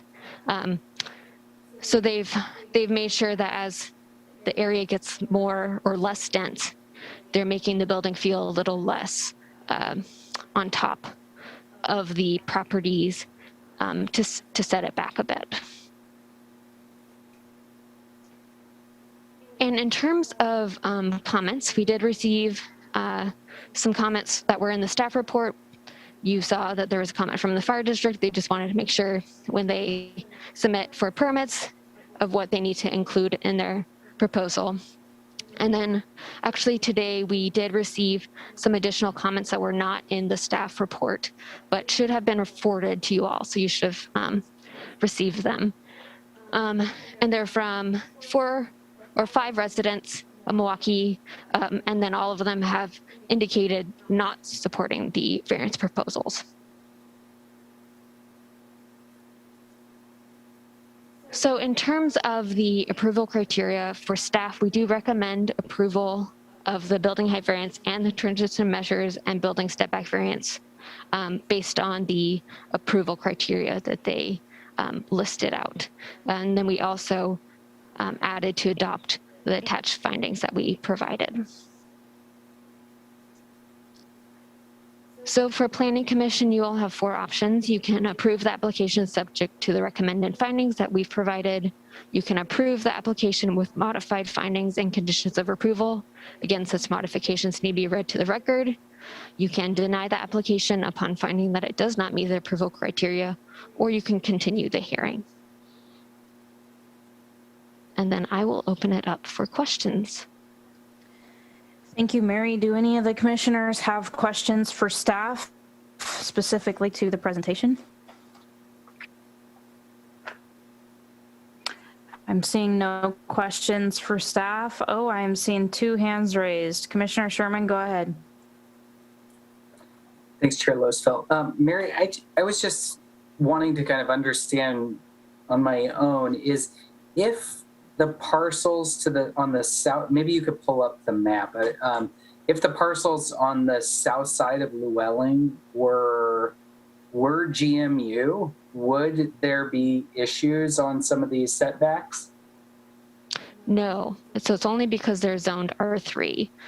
If they were zoned GMU, then the setback could even be 0 if they wanted to on Llewellyn Street. So it's because they are zoned R3. Okay. Great, thank you. Commissioner Hamer?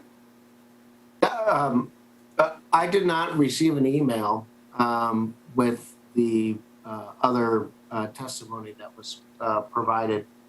I don't know if any of the other commissioners did, and I just got left off the list. Can you shoot me those over real quick, please? Yes, and let me double check. Yeah, but I'll do that right now. Thank you.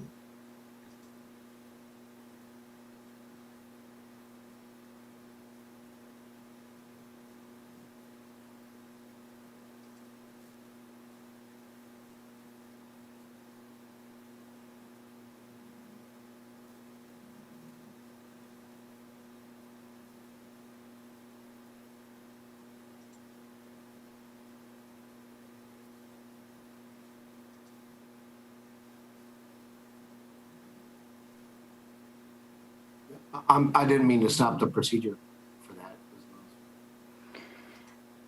Yes, thank you, Commissioner Hamer. I see that Commissioner Sherman, hand is raised.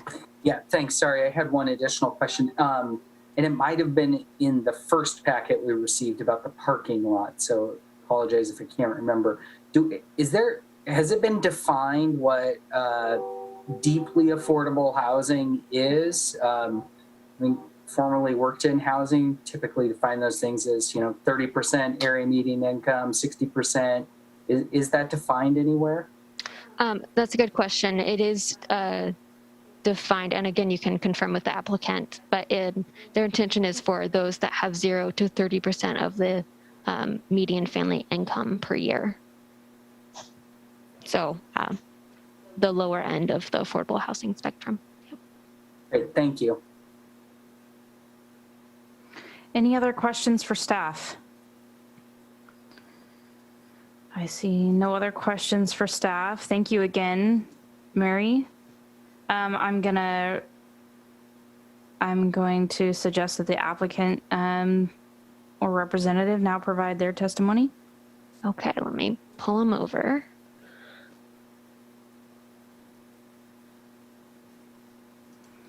And I'm just going to mention, Laura, did you receive the email from Commissioner Arndt asking for a link to this presentation so that she could join the meeting?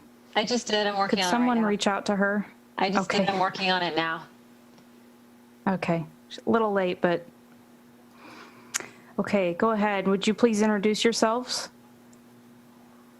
Hi, my name is Lee Alligood. I'm a land use planner with OTAC, and I'll be kicking off the presentation and then handing off to Sarah, the architect, and the applicant, Providence Hospital, and also I think that's it, actually. That's all that's going to be talking to you. Do you need my address for the record?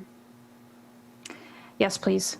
Okay. I'm at 808 Southwest 3rd Avenue, Suite 800, Portland, Oregon, 97204. And Gori is going to share a presentation in a moment. Thank you so much. My name is Gori Rajpaidya. And my address is 7409 Southeast 113th Avenue. 97266 is the zip code. And Walter from Providence is also joining us. Hello, everybody. Thanks for fitting us into your, your agenda again. Walter Zizet. I'm with Providence Supportive Housing. My address is 4010 41st Avenue South in Seattle, Washington, 98118. Great, thank you. Gori, do you want to pull up the PDF? Before I do that, Walter, did you want to do a quick introduction or? I think we'll just go with it. Okay. Yeah, that's okay. Okay, let me share my screen.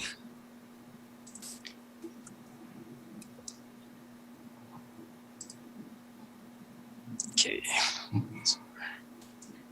So thank you so much for your time today and the opportunity to share our thinking behind this design. And also, I want to also thank the staff, the planning staff at City of Milwaukie. They have been just absolutely professional in helping us all throughout the process through the conditional use and how to navigate the GMU zone. Been working with the city engineer on the drop-off zone and all of that. So first of all, I just want to thank all of the city staff. Without your insight on this, it would not have been as easy for us to navigate. As you know, as you heard from the process, this is a bit of a putting the cart before the horse, but that's kind of the process that's, we're dealing with the federal funding, with the HUD funding. That's what we are required to do.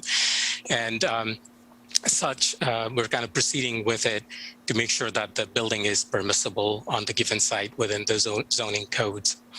So you already saw this view. This is a view from 32nd, and I just want to let you know, sorry to interrupt, but your presentation is actually not being shown on the screen that's displayed. Oh. It's a beautiful snowy background, but we're not seeing the presentation. Okay. All right. I'll be facing this way because this is my other screen. So I'm still with you. I didn't realize moving the screen over there would completely take it out. Okay. Now you're able to see it. So this is a view from 32nd and Llewellyn, more of the busier street. And once again, thank you, Mary. You've done such an incredible job with all of this presentation that I don't have a whole lot to say here. You've actually really pointed out a lot of the things that we were saying, but key things I wanted to point out here is in this aerial view. So this is sort of our site, the GMU portion of the site, the parcel. To the east is the R3 parcel. And I know with the building height and the setback, there are always a lot of concern as to how is this going to impact my building, my neighborhood, and why are they doing that? Those sorts of things. And so we hope to mitigate some of those questions. So first of all, I think some of the neighbors may be worried that we would get rid of this existing really thick, dense grove to the north, and that is not the case. So this dense grove of tree to the north will be preserved, and we'll be doing everything we can to make sure that we preserve all these trees. It's a lot harder to have this much of a growth in such a short time, so that's going to stay. Another piece is also we know that the site topography really rises up pretty high up as you go right off of 34th, moving to the north and south, and you can see a little bit of a hint of that even in our site survey, and we got some of the GIS information, the geographic information system information from Metro to kind of get the terrain for that area to kind of really see how the situation is. Another piece is to keep in mind that the R3 parcel, which is almost about 100 feet wide, is to the east of the site, and we're leaving that more vegetated and as like an amenity that really creates this incredible transition to the southeast side of the neighborhood and the neighboring area. And then another piece is that our building sort of starts like right about here and ending right about so. So going in the site plan, what you will see is that, you have, that's our R3 zone, which is where most of the residential, zones are, residential single family houses are. And the portion where we have our building, the east wing that is set back to the maximum is also fronting as much of the residential zone. The tiny portion, the 44 feet of the GMU zone that has the less setback is only impacting just a small portion across from the Llewellyn Street. And that's something to kind of keep in mind. For the most part, we are actually kind of trying to really reset our building to the maximum possible to really respect that, the residential piece. And so earlier, Mary shared the three section analysis that we did. One section was cut here, the other one over here, and the long section cut through here, right? So this section is the one that Mary hadn't quite shared earlier. So that's the south portion. As you can see how we are stepping back the maximum of 20 feet, and then another 4 feet further back at the fifth floor where we have that piece. The section further, the section further west, this is the portion that kind of comes closer to the Llewellyn. This is where we are only doing the 2 feet, but that portion is only about 40 feet of the overall site. So the site here goes, the building portion from here to here, that's 98 feet, and that's fully maximum setback. And then only 44 feet is where we are kind of coming a little bit closer to the Llewellyn Street. And the reason for some of the setback, we needed to kind of come a little closer is a couple of things. Number one, the square footage of the clinic area. Providence, did their feasibility for the clinic, and to serve the population here for the clientele and the patients that are going to be coming here, the feasible area that is required is 7,500 square feet.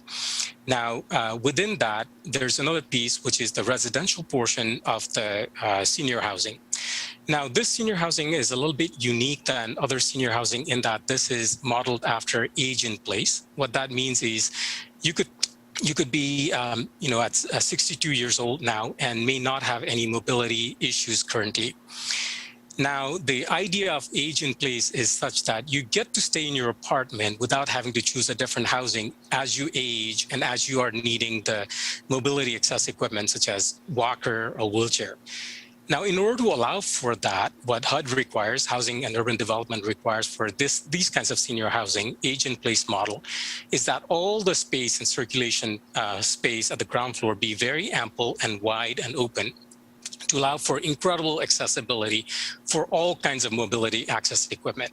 What that meant then is between the functions of the area, that feasible area that we required for the clinic to function properly in the community, to actually provide for the catchment there, and then to provide for all the ADA, beyond ADA, accessibility requirement for all the seniors, we needed to make this ground floor main entry area much more ample. And that's really what pushed us to kind of really kind of go a little bit further out to kind of capture some of the area to make this feasible. And we try to be very judicious to keep it only to the portion that is already fronting the commercial functions across the street on Llewellyn, keeping the rest of the portion as set back as possible to really respect what is there in context. And similar kind of an idea actually goes further as we translate further up in the upper units. All the units are, as I said, are designed to be age in place. They are compact, but all the spaces inside are ample enough for anybody who may not have wheelchair use now, but may need visually impaired requirements, mobility requirements. All of that is accommodated. That was why the space of the units needed to be a little bit bigger, ampler, to allow for the residents to not have to move out even if they age. The idea around age in place. And the hallways are wider with grab bars. The vestibule area is wider than what you would have even in a market rate housing, because that way it allows for seniors to sit down and rest before they can catch their breath and go back to, because of this, the building needed to allow for a little bit more space for the units, and hence we have, the fifth floor, we were able to step back only 4 feet, is to really allow for that ample space for the seniors to have a very, very effective life as they age in this place. And so within those constraints, then what we have done is in the articulation of our elevation and our facade, the building facade, we have sort of articulated with framed portion that kind of come out a bit, so thereby allowing the window, residential units and windows, to seem as if it's set back a bit, but that's really done with these articulation of framed look that kind of shrouds out and also sort of swells the building a little bit, kind of giving this the very typical tripartite look, right? The base, very clear brick, solid brick, durable base with lots of storefront to provide security and safety and lighting on the site. And then the middle portion from level 2 through 4, that provides the sort of the body, and then the top, the head, which is sort of set back a little bit, where we are able to, and on the west side where we are not able to, what we have done is that framed look, articulation, pushing that framed look out on the front edge and the side edge to really make the top portion appear to be set back a bit, to really get the setback that we need, not too much to the code, but also allowing for the ample room that we needed to allow for in the apartments that the seniors are having. So using those ideas, we have taken a lot of the effort to kind of mitigate as much of the, the impact that could have been the case, both in the height variance and some of the setback portion. We have also decided to use more of the gable type roof form, and this is not going to be the gable that goes all the way to the top. It will be sort of cut, so there's like base in sort of the pool kind of created, thereby all the equipment that we have housed will also be naturally screened, so visually it won't be a nuisance to any of the residents further up on 34th Avenue or on north of Kingsway, right? And then to the west of our site is actually very much the going to be the, as you can see in this view, very much the very urban look of commercial functions of hospitals, parking lots, and 4-lane, highways, right? So expressways. So with that, what I want to kind of conclude with is also the materiality that we're bringing is really kind of speaking to more of the residential tone. It's really more of the residential type material, lap siding and, sort of striated cementitious panel. What we're looking at right now is Ceraclad. It's a very durable, higher quality material with ceramic frit painting. So the dirt does not get on the building. It's a self-cleaning product. And wherever the residents are and the visitors to this building are able to see, notice, and smell, that's where we're going to be providing a lot of the natural wood soffit, like the big overhang of the roof will have wood soffit. So we'll be bringing a lot of the natural materiality to the design. And also, if we go back to our site plan, we plan to really have this be like not only preserving the north grove, the existing really thick grove of the trees to the north, but also introducing a lot more vegetation and trees and green spaces all around, making this something that is very, very conducive as it moves from a very dense and urban GMU zone, mixed-use zone, to more of a transitioning to the residential zone. With that, we believe that we have put our best foot forward to really address a lot of the contextual issues. And I'm going to pause there and let Walter close us out. Yeah, thanks very much, Gory. I wanted to piggyback on that by saying that the project team that's been working on this project for about 6 months now. We had a meeting 6 months ago when we first gathered to look at this site and think about the context and the unique transitional nature of this site between a more dense institutional and urban context, which is represented primarily by the hospital campus, and the lower density residential single-family neighborhood on the other side, and that posed a challenge. So we made a ton of decisions since then trying to respect that transitional nature of this project and to try to really make this building not wholly hospital-like or urban in any way, but also residential. I think Corey did a great job at highlighting the principal ways that we did that with building materials, landscaping, keeping the building out of the R3 zone entirely, except for the related parking spaces, and really just trying to make this, help this building to fit into the property as best it can. I also wanted to sort of add a little bit more on the question the commissioner had about deep affordability and what that means. It is true that if you earn between 0 and 30% of median area income, you are income qualified to apply for housing and to live there. This building will not be appropriate or eligible for people who earn more than that level of income. So deep affordability, but it also means that when you move into one of the 72 units in the building, you will have rent assistance that's provided by the HUD application that we're pursuing. And rent assistance is sort of behind the curtain in this project. It's not capital, it's not pretty, but it's essential for anyone with 0 to 30% in income to be able to live there, and for us as the operators of the building to keep the lights on and operate the building and provide services there. Also worth mentioning something about the clinic itself. Elder Place operates the clinic and has for many years in the Healing Place Center, about 150 to 200 feet away. The staff that have been parking and working at the existing center are parking at the corner of the Providence owned lot at the corner of 32nd and Llewellyn. Once this building is up and they move into the new space, they will continue to park in that parking lot. Essentially, if anybody's wondering, what the Elder Place Center does, it provides free health care to people who are Medicaid and Medicare eligible, so extremely low income and age eligible. You can make an appointment with a doctor, you can participate in PT or OT, you can play cards, you can have food and nutrition classes, you can meet with the mental health counselor. It's a health home for people who need it and who are income and age eligible. The age eligibility for the housing above is 62 years of age or older, so you not only need to be low income, but you also need to be 62 or older.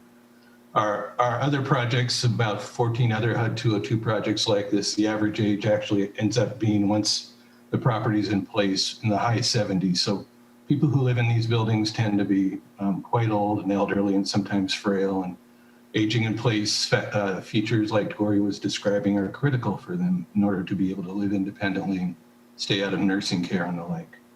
So I think I'll leave it with that, and thank you all for your attention, and look forward to the discussion, and really appreciate the partnership, not just with this body, but with everybody we've met in Milwaukie and talking about this project. Very, very supportive community and exciting place to be.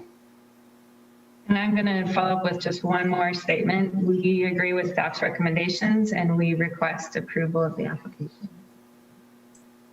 And we're happy to take any questions you might have. Should I stop sharing at this point, or? I think you can. Yes, please. Okay. All right. Thank you, team. I appreciate the thorough and level of detail you were all able to provide. At this point, I'll ask the commission if there are any questions for the presenting team. Please raise your hand. Commissioner Kashwarbati, start us off.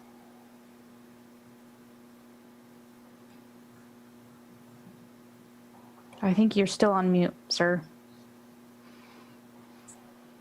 Thank you, Chair. You're right. Thank you. Appreciate it. Thank you very much for the presentation. I really appreciated that. It was very informative. Just a couple of questions. Regarding the 2-foot setback, I just wanted to clarify. You said that that was only on 44 feet of the building, correct? Correct. Okay, perfect. And then also, so you're not going to be removing any of those trees to the north? No. How many are you going to? I mean, is that? Or how many trees are being removed total? Like, how much are we losing in that? And if any are being removed from around the property, how many more trees are going to be replaced? Like, is there going to be a net positive in vegetation? Because Yes. I know that's pretty. Okay. Yes, in fact, there will be a massive net positive in vegetation. So I'm not an arborist.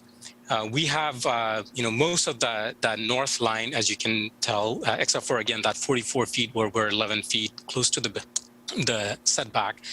We're actually pretty far away from where the tree line is, so we won't be impacting any of the roots.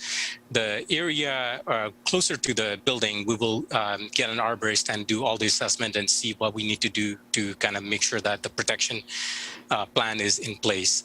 And besides that, as you saw in the previous R3 zone that you saw the conditional approval of, and also in this plan, we're actually going to be providing quite an incredible amount of vegetation. Again, part of the HUD's requirement for age in place for the seniors is to provide multiple varieties of outdoor seating and experiences. So that means like we will be planting a lot of different species of trees, because as you know, health and healing for age in place model is a big piece, and natural element and outdoor elements are going to be a big piece. That that's how we're making the case about health and wellness for the seniors here. So it's actually going to be a major net positive on the tree, and we're actually always counting the tree to make sure we're not losing trees. So yeah, thank you for the question. Thank you. Thank you very much. Commissioner Hemer. Hi, all.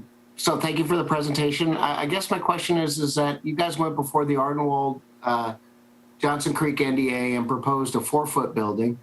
Tonight we are seeing a 5-foot building. What happened in between that time, and why the extra floor? Yeah, the first time. Can you clarify a 4-foot building? I'm sorry, I don't understand the question. I'm sorry, a 4-story building, and now you have a 5-story. Okay. Yeah, you're absolutely correct. The first time, I think I've been to the Ardenwold group now 3 times, and the first time was probably back in January, I'm not sure. And at that time, it was a 3 stories or 2 stories of residential, 3 stories of residential over 1 story of clinic. And since then, we received the notice of funding availability from HUD and realized what the dramatic advantages would be in terms of our competitiveness for the most important part of the financing in the project.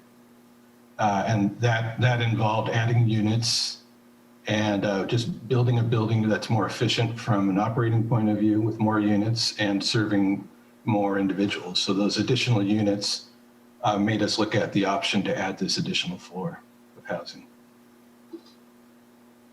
And really, I mean, frankly, it was all about chasing the points and trying to be competitive in the HUD process, because that's what it's all about at this stage in the game.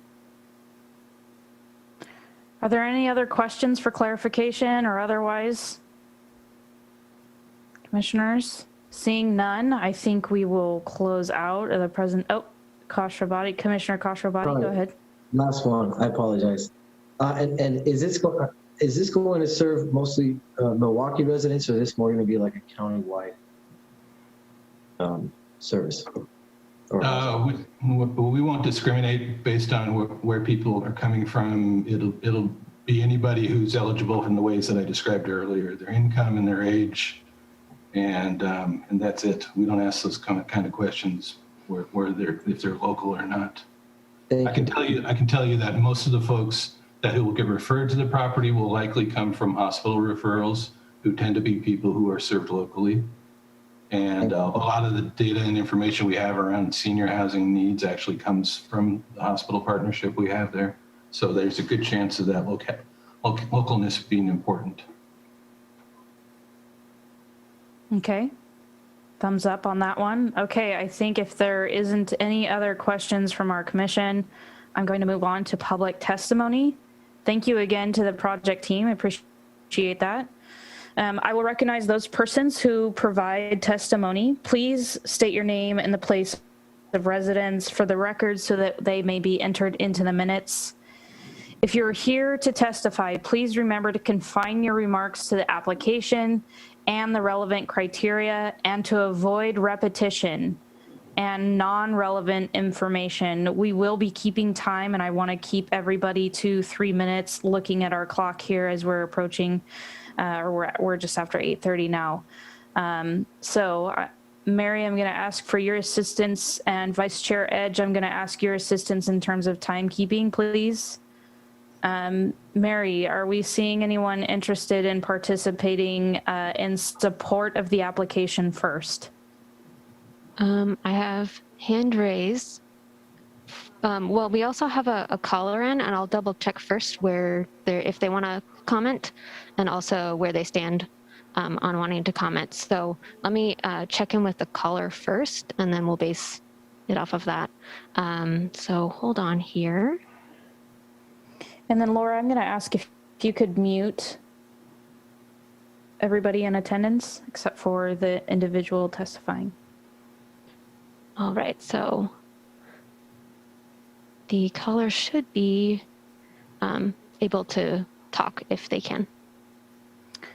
Okay, caller, if you would identify yourself, please, and your residence. I believe we can. I think we're just asking if the caller wants to testify.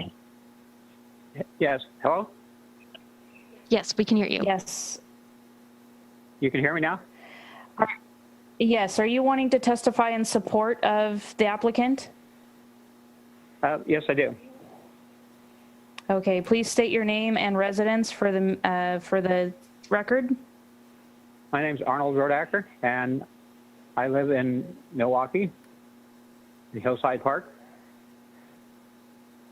And your street address, please? 10103 Southeast C Street. Okay. Go ahead. Yes, I'm Go calling ahead, sir. You have 3 minutes. Okay, I'm calling in support of the hospital, of the, I know, okay, I'm calling in support of them building the center there because it'll help a lot of the seniors. But I do have a couple concerns. One is that right now the hospital does not have enough support for the neighborhood right now as the way it goes as far as medical care for people. We don't, I've contacted them and talked to them about putting an urgent care in the neighborhood because they're,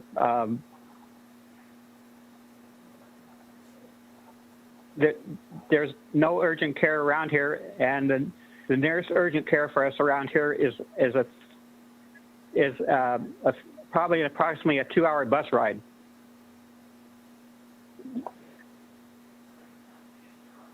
You'd have to ride number 75 to 33 and then get on to 155 to get to an urgent care. And for a disabled person that cannot get around, that will not work out. So I'm concerned about that the hospital would not be able to support the amount of people that are going to be within a mile of this neighborhood, which will be probably approximately 1,000 households.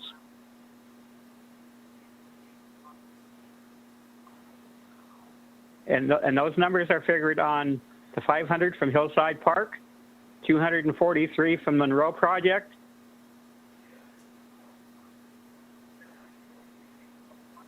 I don't know how many are going to go into the lumber yard, and there's also, I believe, then there's also 9 new households going up on Roswell Street, and there's also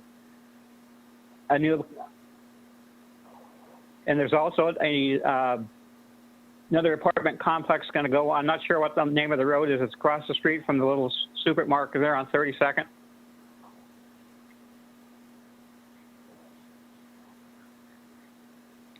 And so we're looking at approximately 1,000 people coming in here to the neighborhood within a mile of this hospital.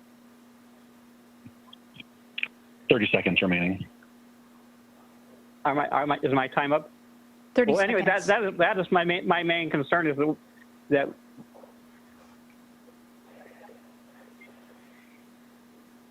we need like an urgent care or something here in the neighborhood because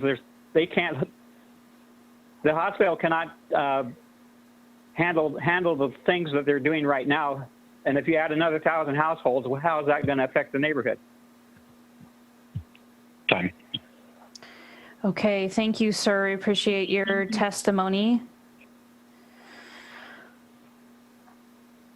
Mary, do we have others who are looking to testify in support of the applicant?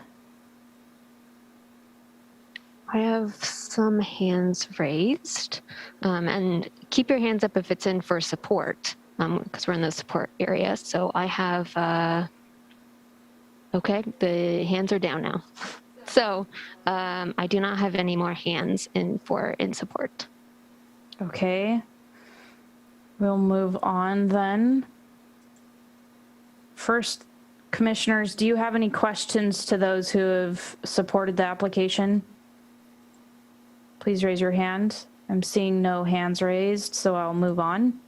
Testimony and opposed to the application. Please raise your hand. Okay, I saw Carolyn Kraus first, so I will allow you to talk. There we go. All right, Carolyn, if you're there, please remember to keep your comments confined to 3 minutes and relevant to the criteria. We'll give you a 30-minute warning when you have 30 seconds left. 30-second warning. Please state your name and residence for the record.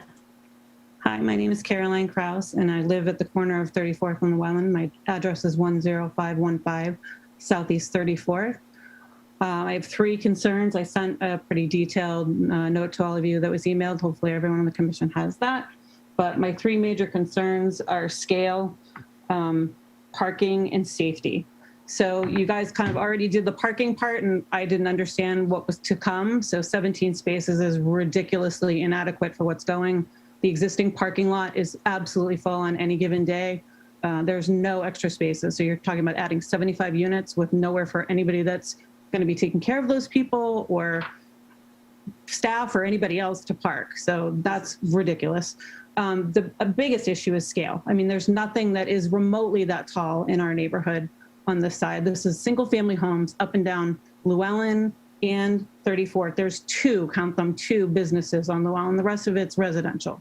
So let's get real. Homes. They're single family homes. They're single story. So you're talking about something that's now going to be 5 stories tall, towering over the rest of us. And there's only a few of us that even have 2-story houses.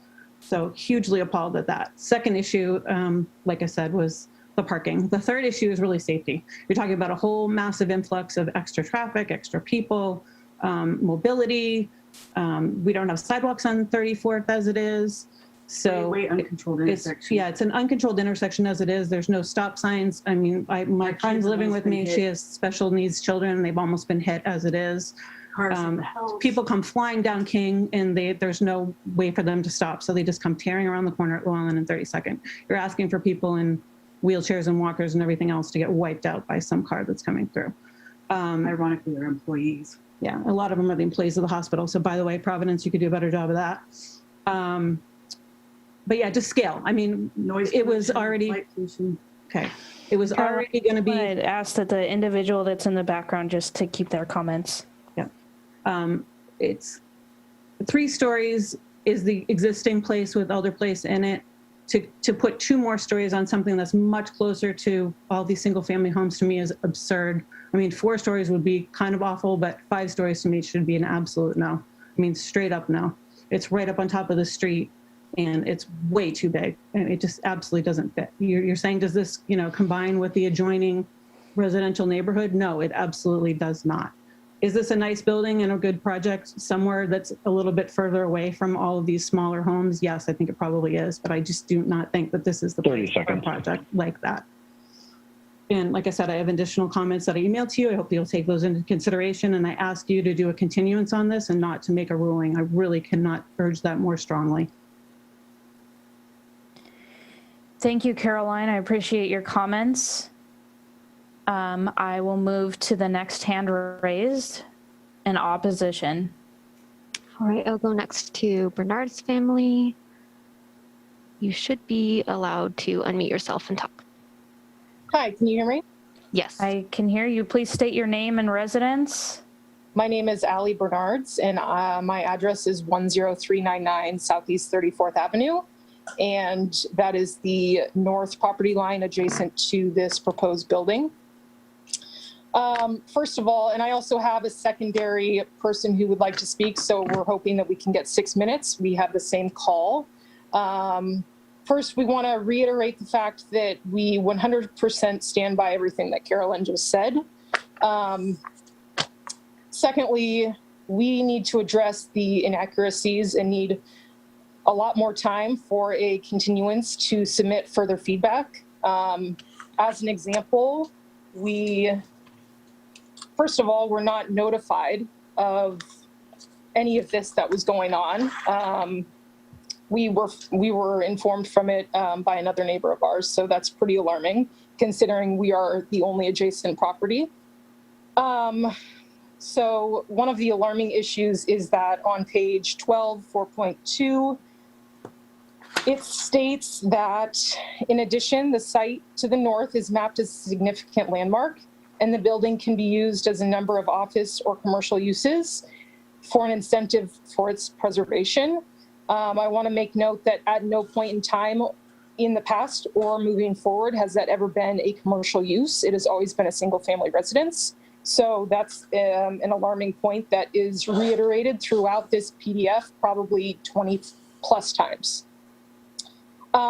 Secondly, the setback standards that were created to protect adjacent properties from developments that encroach in the location, such as height, sunlight, and sound that are generated from the building that is being proposed, are specifically put in place to protect our property, and it's irrelevant where the building itself sits within the property, let alone what those setbacks are. So that, again, is a large issue for us. Given those very few facts, along with a lot of others, we will absolutely be sending in an email because we weren't privy to this information before. That really outlines all of our issues, but we want to invoke as well for your number 11 for a continuance. And we want to leave the record open for at least the 120-day time period so that we are able to submit that further information.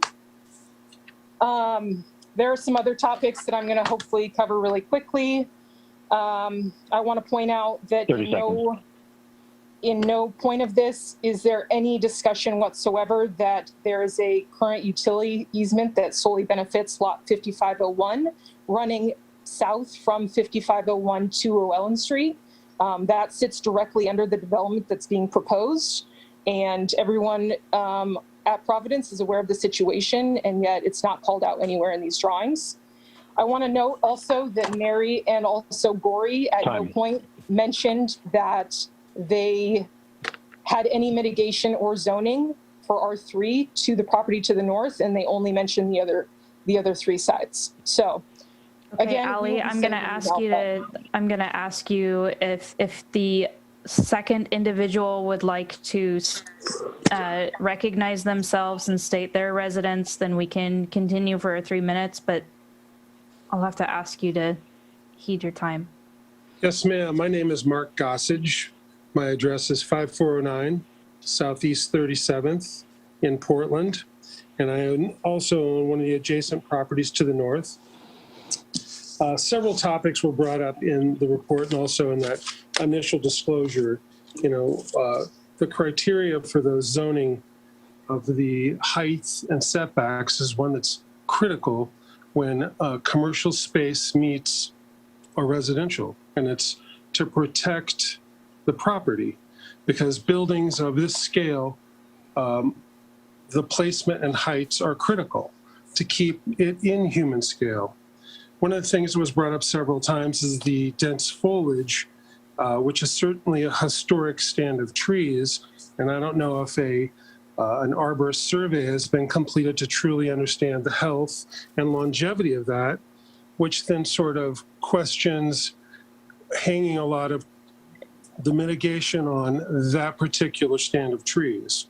And also as a builder, one of the concerns would be with an 11-foot setback, that would create probably a 3-foot overdig and certainly be in the drip line of most all of those very mature trees. That's all I've got. Okay. And I'm going to give the rest of my time back to Ali. Another Actually, comment. Ali, I'm sorry. That's not how this works. I appreciate both of you for providing your feedback, but I'm going to close it out. Mark, Perfect. Really appreciate your time, and I would like to also ask that same Article 11 criteria of leaving the record open, because truly this is a very deep conversation and probably should have certainly more discussion. We truly have reached out to the hospital several times and have given them our support. We applaud what they're trying to do. The community definitely needs this kind of facility, but the scale is certainly something of concern, the setbacks, and then the traffic patterns. And Carolyn's point was really great about the cars and additional people. I mean, it's certainly facts that need to be explored more in depth. So thank you again for your time tonight. Thank you both. I appreciate it. Mary, I'll look to you for hands raised. All right, next I have is Renelle. 1 second here. Renelle, you should be allowed to unmute yourself. Yep, I got it. Thank you.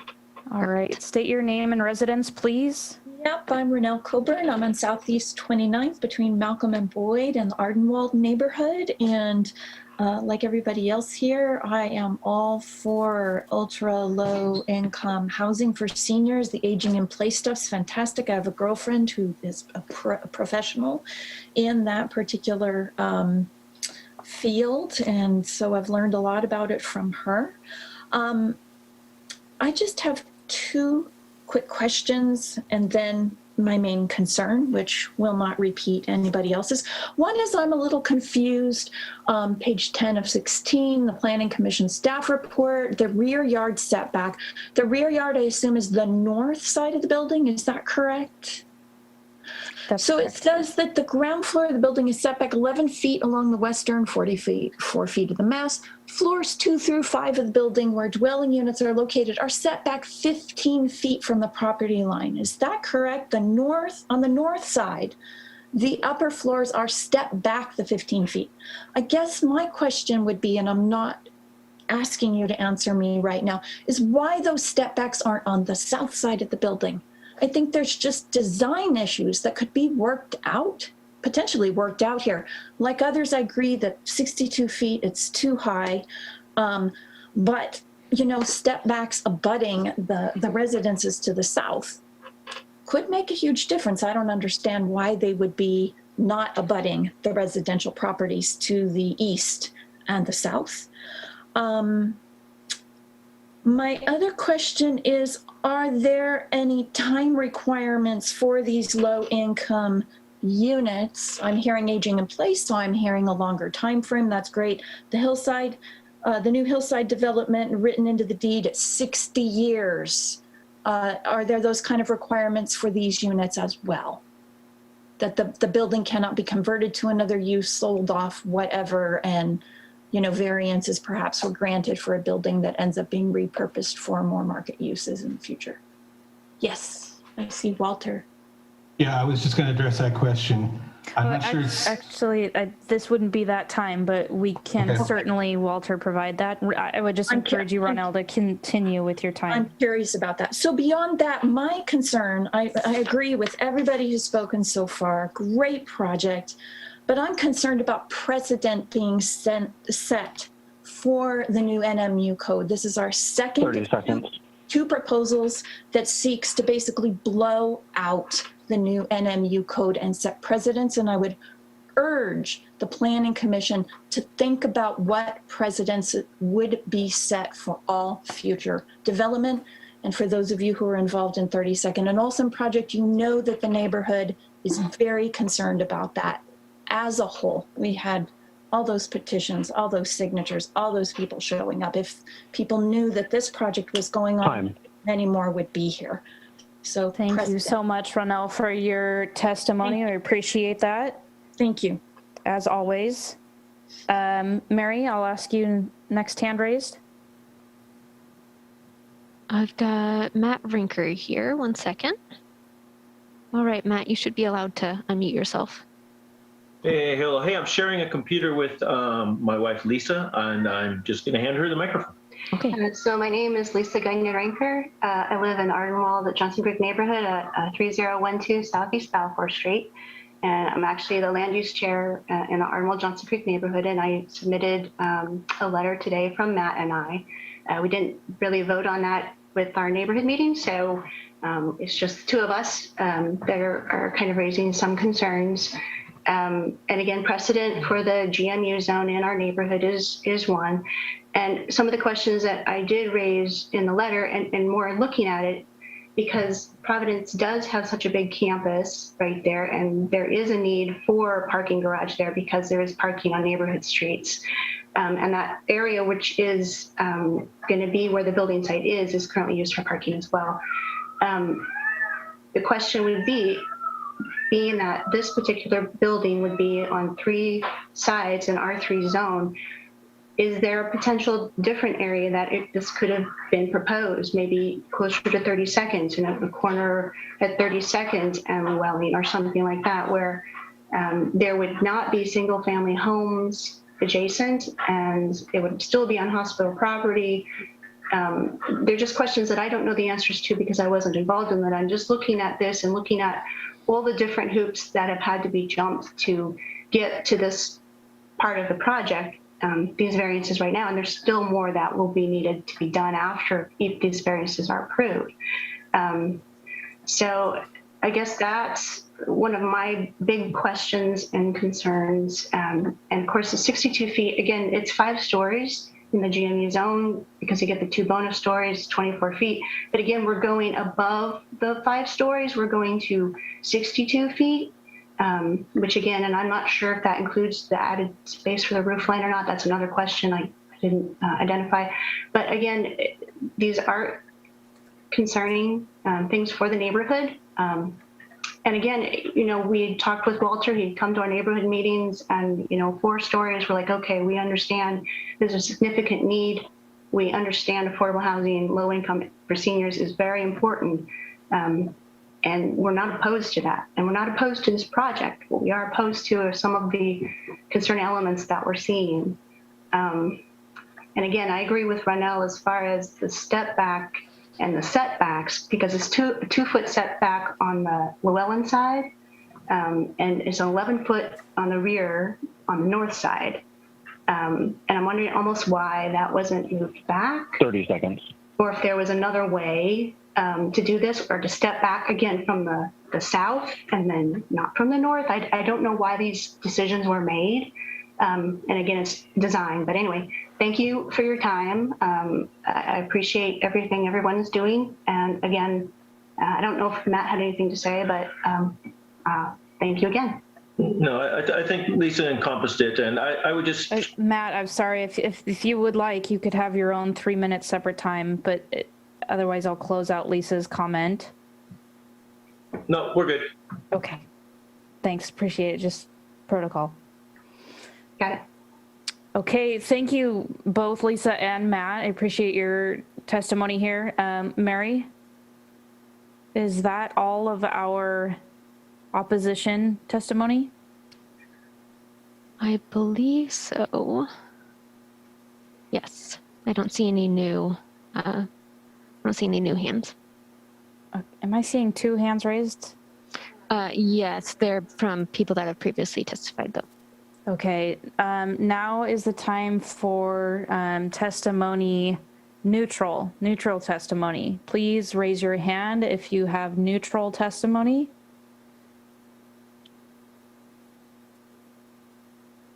I do not have any. I do not see any hands at the moment. Okay. If council would take a quick look at the question posed in chat, I would appreciate that.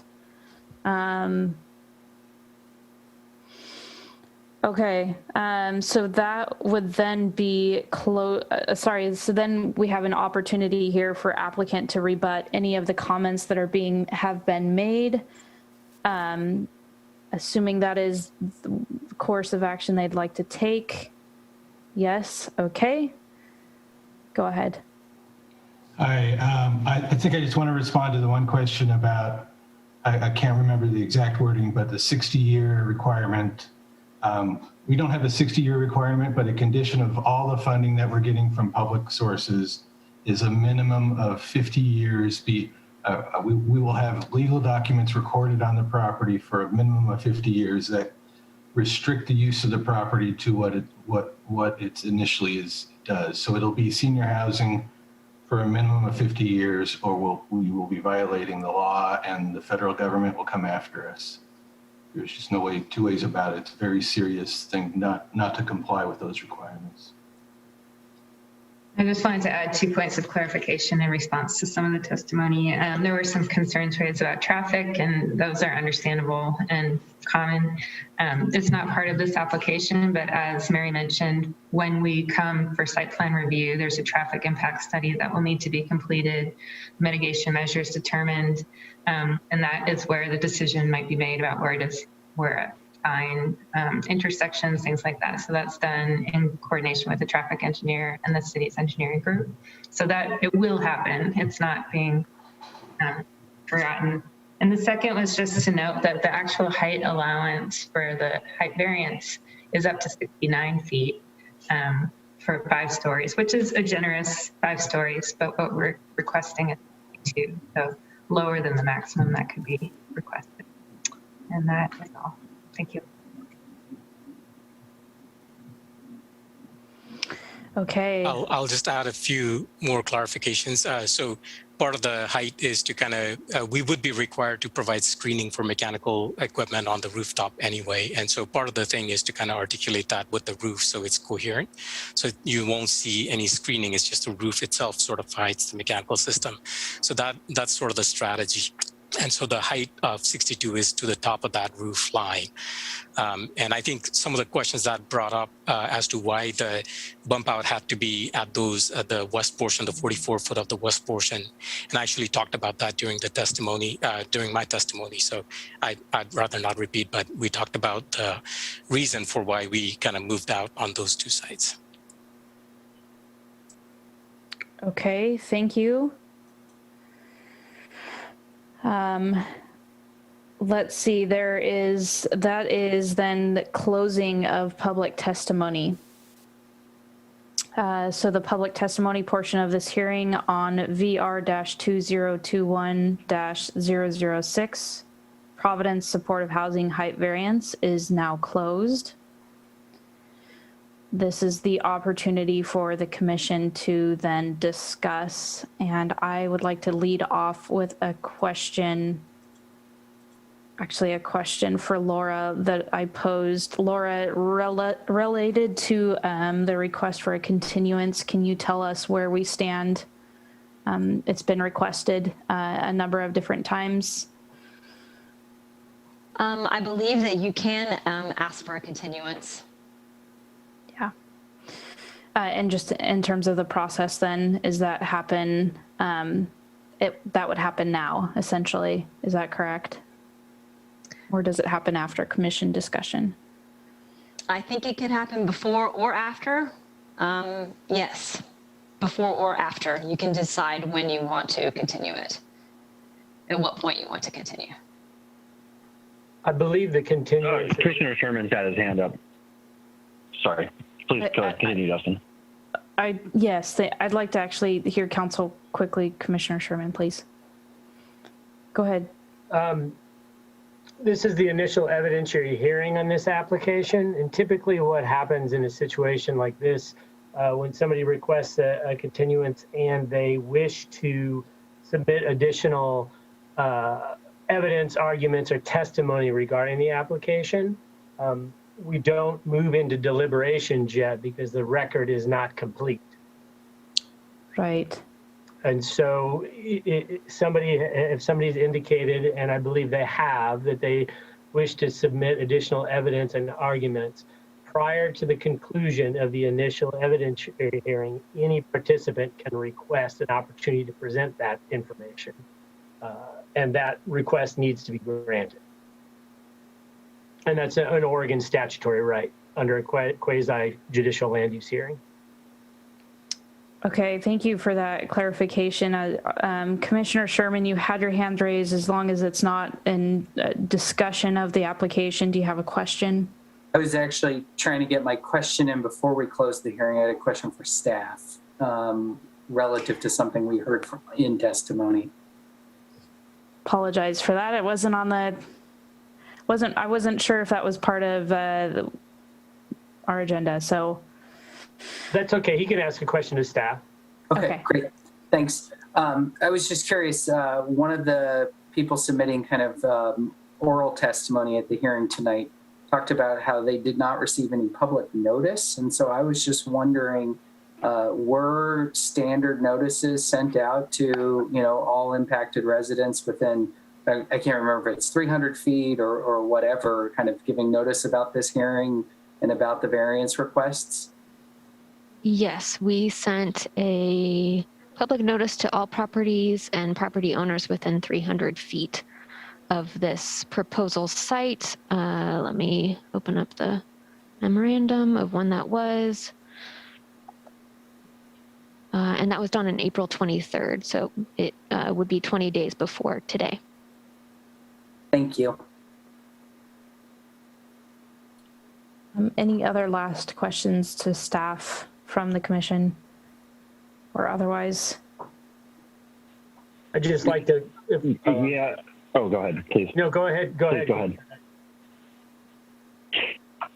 So what I was going to ask is just procedurally how we want to structure our motion for continuance. And so, that's really kind of a next steps thing. So if you had another question, Commissioner, before we get into that, closing this off for the evening and moving ahead, then please go ahead.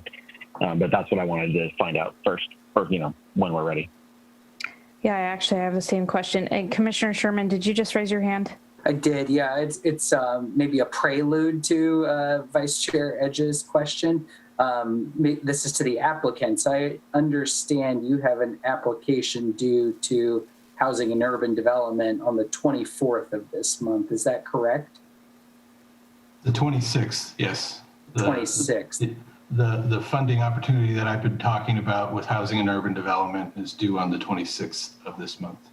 And just as a follow-up, my understanding is you'd ideally have all variances buttoned up prior to submitting that grant application. Yeah, the requirements of the NOFA that we're responding to are that if you want to get you're able to get 6 points if you are able to provide evidence of partial permissibility. These aren't really words, but this is what HUD uses. Partial permissibility to build the building from a land use permit perspective. It doesn't mean that it's without a building permit. It's just partially permissible from a land use perspective.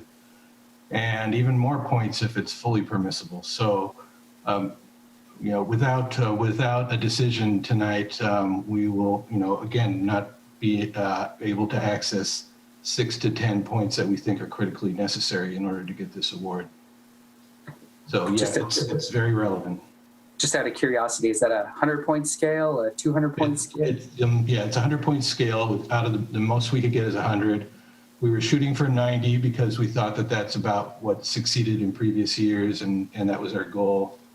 Down, somewhere down to 80 or 84, it's hard to predict. It's kind of anybody's guess because we don't know what everybody else in the country is going to do. But I would just say that we're dedicated to doing the absolute most that we can do to score high on this project in order to succeed with the funding and move forward.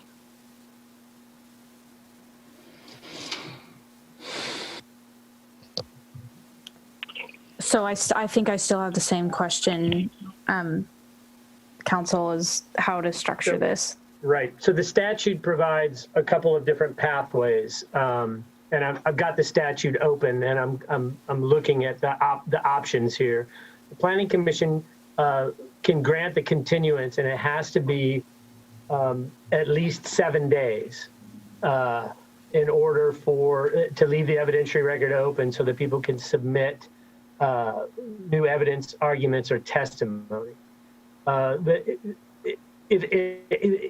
hearings officer or the hearings authority has the ability to leave it open for written evidence, arguments, and testimony. The record has to be left open again for 7 days.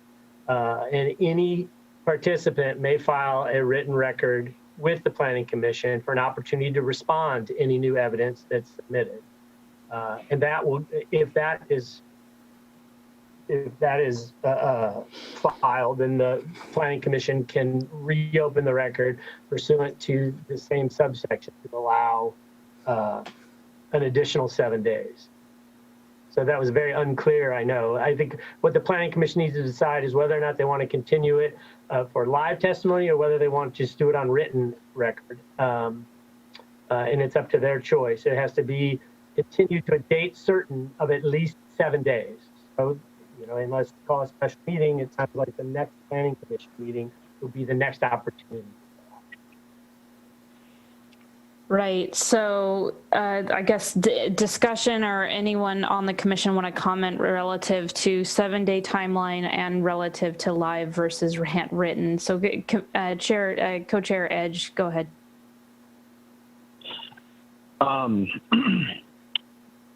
I appreciate the constraints that the applicant is under, but similarly we have our own legal requirements for this, and so I think that if it was okay with the rest of the commission, we could leave the record open for written testimony for 7 days, followed by 7 days for applicant rebuttal, I believe. Is that what council said? And then we would have our deliberations 2 weeks from tonight at the next Planning Commission meeting.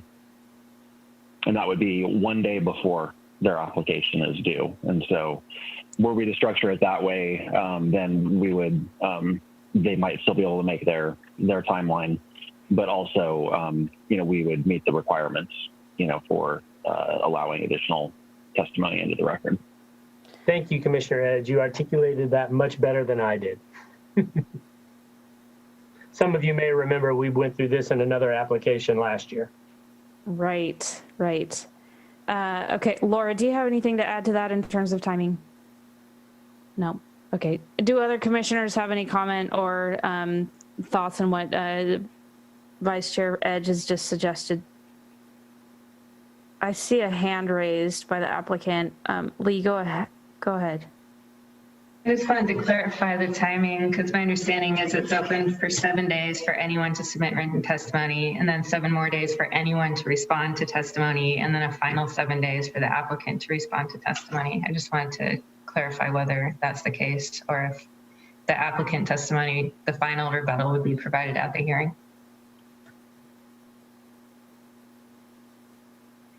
Counsel? I'm reading. I know, I believe we would leave the record open for at least 7 days from tonight for the submittal of additional written evidence, arguments, or testimony. Any participant can file a written request with the local government for an opportunity to respond to that new evidence. And if that request is filed, the Planning Commission shall reopen the record.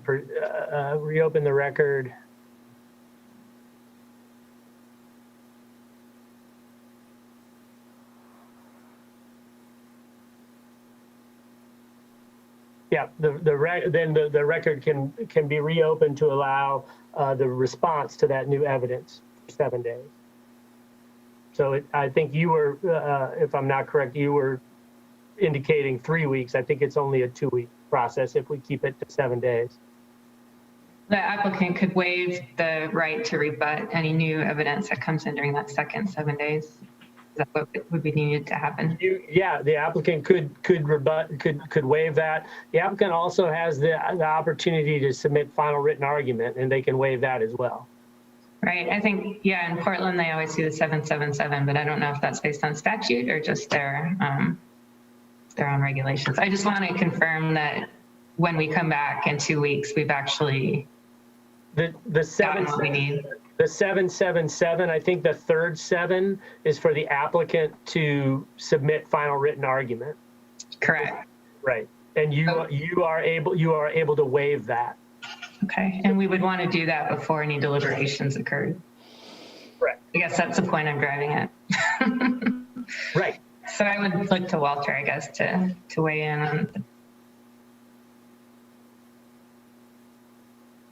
Yeah, I think if the timing works out so that, as Commissioner Edge said, if the timing works out so that there is a deliberation and the meeting, and this comes up at the next meeting in 2 weeks, that's pretty tight, but we can do that.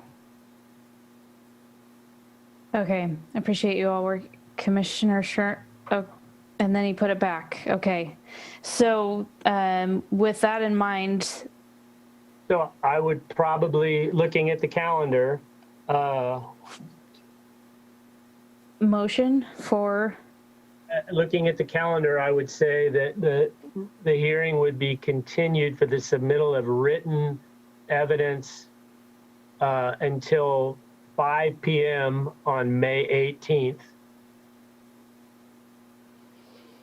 And the applicant, I'm assuming, is going to request in writing the ability to rebut that evidence.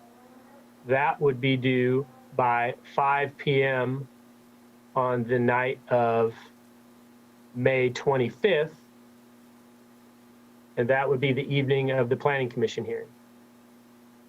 Assuming the applicant waives its additional 7 days for its final written argument.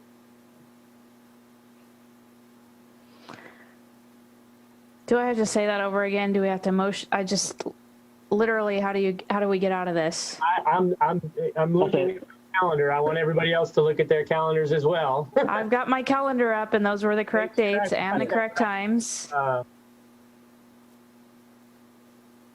I'm flipping between a bunch of different screens here on my laptop, so I'm not very efficient, but I believe that's what we're looking at if we're going to try to make that deadline. I believe we have a statutory duty to continue the hearing. That continuance for the submittal of written testimony is 7 days. I believe the applicant can, or any participant can rebut that evidence. They need to in writing request the ability to do that. That would take us to the 25th. I would like to state times, 5 p.m. so we don't get any stragglers after the fact. It's closed business, 5 p.m. both days. That puts us to the Planning Commission hearing on the 25th. Okay. Council, you've convinced us. But do you need a motion? Before we have a motion, Yes, you would need a motion. we do. The hearing to a date certain, which the next hearing would be on the 25th. The 20th. Correct. Okay. Yeah. Well, I'm prepared to make the motion. I just wanted to ask if we needed to reopen the record first. I feel like we closed the record before we started this conversation. We did close the record. So I apologize. So we need to reopen the record. Yeah. And then we can make the motion to continue. Motion to continue. I missed that part. I was looking at the statute. I'd like to make a motion to reopen the record. I'll second that. Thank you. Thank you. All right, we are open for the record. Go ahead. Do we need to vote on that, or is that just something that you do as chair? I'm just not sure. I'm looking for a nod or a wink from Laura or anyone on staff who can help nudge me here. We could just put some redundancy. The public record is reopened and gavel. Okay, the public record is opened. All right. So with that, then I will take a motion for a continuance. I move that we continue the hearing to a date certain of May 25th at the Planning Commission hearing. We will leave the record open for written testimony through 5 p.m. on May 18th. And the record will remain open for rebuttal to any new evidence submitted for additional written, written rebuttal by 5 p.m. on May 25th, at which point that evening we will have our continued hearing. I'll take a second. I'll second that motion. Thank you. All those in favor, please state aye. Aye. Aye. Aye. All those opposed? All right. All those commissioners are in favor. That would be an end. I want to thank the group here that presented tonight, and thank you for your patience with us and for providing the detail in your presentation. I'll move on to the next part of our agenda for this evening, which would be other business. Do commissioners or staff have any other updates or other business? If I could, Chair, I would like to interrupt you for a moment. On further review, on our first hearing this evening, staff and I have been going back and forth, and we've determined I misspoke, and I believe we do need to make findings of denial based on the tie vote. Our understanding is that the findings in support of approval were all met with the exception of item C, which we deliberated about significantly and voted. And so Mary will prepare findings for that denial, incorporating all of the findings for approval with the exception of C, which will be articulated as the reason for denial. Yes. And that will be included in the notice of decision that will go out this week. We don't need to return to Planning Commission with all of your understandings if that's as it went down, which I believe we all agree. We will just incorporate those into the notice of decision that will go out soon. Thank you, sir. Other business? Other business? None? Moving on? You can't do that. I already said none. Yes, quiet. Well, I was just going to say, I just wanted to let everybody know that I've been working with the chair and the vice chair to do the agenda for the joint NDA meeting with the Planning Commission. So we're working through that. We should be able to get those notes out to that agenda out to the NDAs probably by the end of next week. And we're tentatively looking at the date of July 22nd to hold that joint meeting. That gives enough time for folks at their NDAs to discuss the agenda and get it on their agendas. So July 22nd is what the proposed date is right now. And that's a Thursday evening. It's a Thursday because that's usually the freest night, and that seemed to be the one that worked, and there wasn't other things scheduled for all the other Right. neighborhood meetings, etc. And other business, Laura, can you just remind the group the easiest way to access this meeting? Yeah, if you ever don't have the link that was sent to you from the planning department, you can always just go to the city's website under the Planning Commission webpage and click. It says Planning Commission and it says the Planning Commission meeting with a date. If you click on that, you just click the Zoom link, and then whoever's running the meeting will bring you in. So if you don't need to look for it. If you're ever looking, don't stop looking. Go to the city's website. The one that I tried to plug in for February that I got in February said that this link does not exist anymore. That was a one-time mistake because we changed all of the links. So we fixed it. It should work every time now. It should. Maybe it's just me, but when I went this time, it went to YouTube, not to the Zoom meeting. Maybe I went to the wrong area. There's a YouTube link as well. So you may have clicked on the YouTube link. I didn't see anywhere that is it the same page that has the Zoom and the YouTube link? Yes. Okay, because I looked and I was only seeing the YouTube link, and then I apologize, I didn't get the email. I looked and looked for the email for this meeting today, and I did not get it, which is why I didn't put it in my calendar. But I have just learned never look for that email. Just go directly to the city's website. I know that's probably best because I was putting it in my calendar as I get that email. But if I don't get the email, then I don't put it in my calendar, and then it makes me forget. See what they did is they sent out a link for a recurring calendar item, and so if we would have accepted the recurring calendar item like I did, it's on my calendar every twice a month with the right link in the calendar item. So that's maybe why it's a challenge to send it back out. Yeah, if you could send that back out to everybody, that's the trick, is accept it for all of the dates, and then you'll always have it. Okay. I will do that. And Laura, I just want to remind you with the NDA chair, so May is voting month. And I know that the Hector Campbell NDA chair has switched over, and and they typically don't meet in June, July, August. So make sure you touch bases maybe with Jason Watts before you contact, because they may have changed over from the data that you currently have.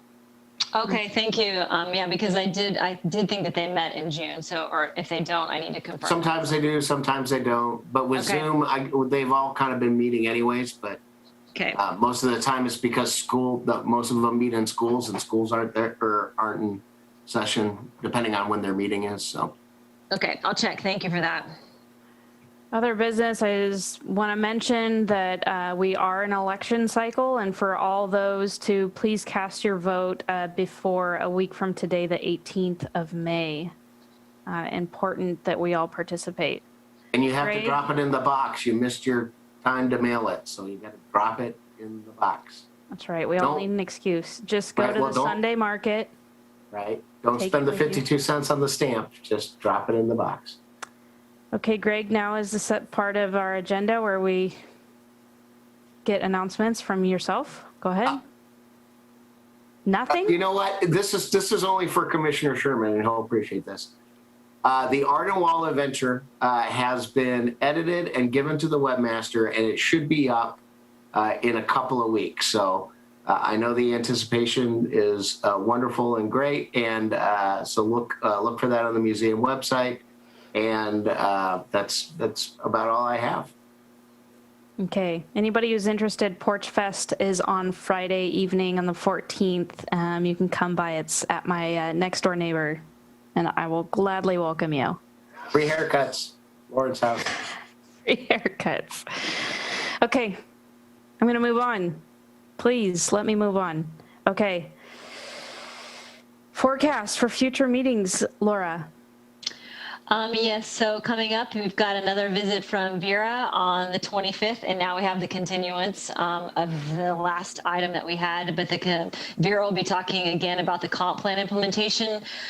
We've been kind of going to the CPIC and the City Council and you all just over and over and over and talk about all these different issues. So she'll be back to talk to you about that. And then on June 8th, we've got 2 variances, one for Morrison Street accessory structure and another accessory structure on Wood Avenue. And that's as far out as I've got. Okay, great. With that, I'll take a motion to adjourn. Anyone? I move we adjourn. Second. Has been seconded. Meeting adjourned. All those in favor? All those in favor? What's with me? Wait, we didn't officially adjourn. Good night, everybody. Good night. Night.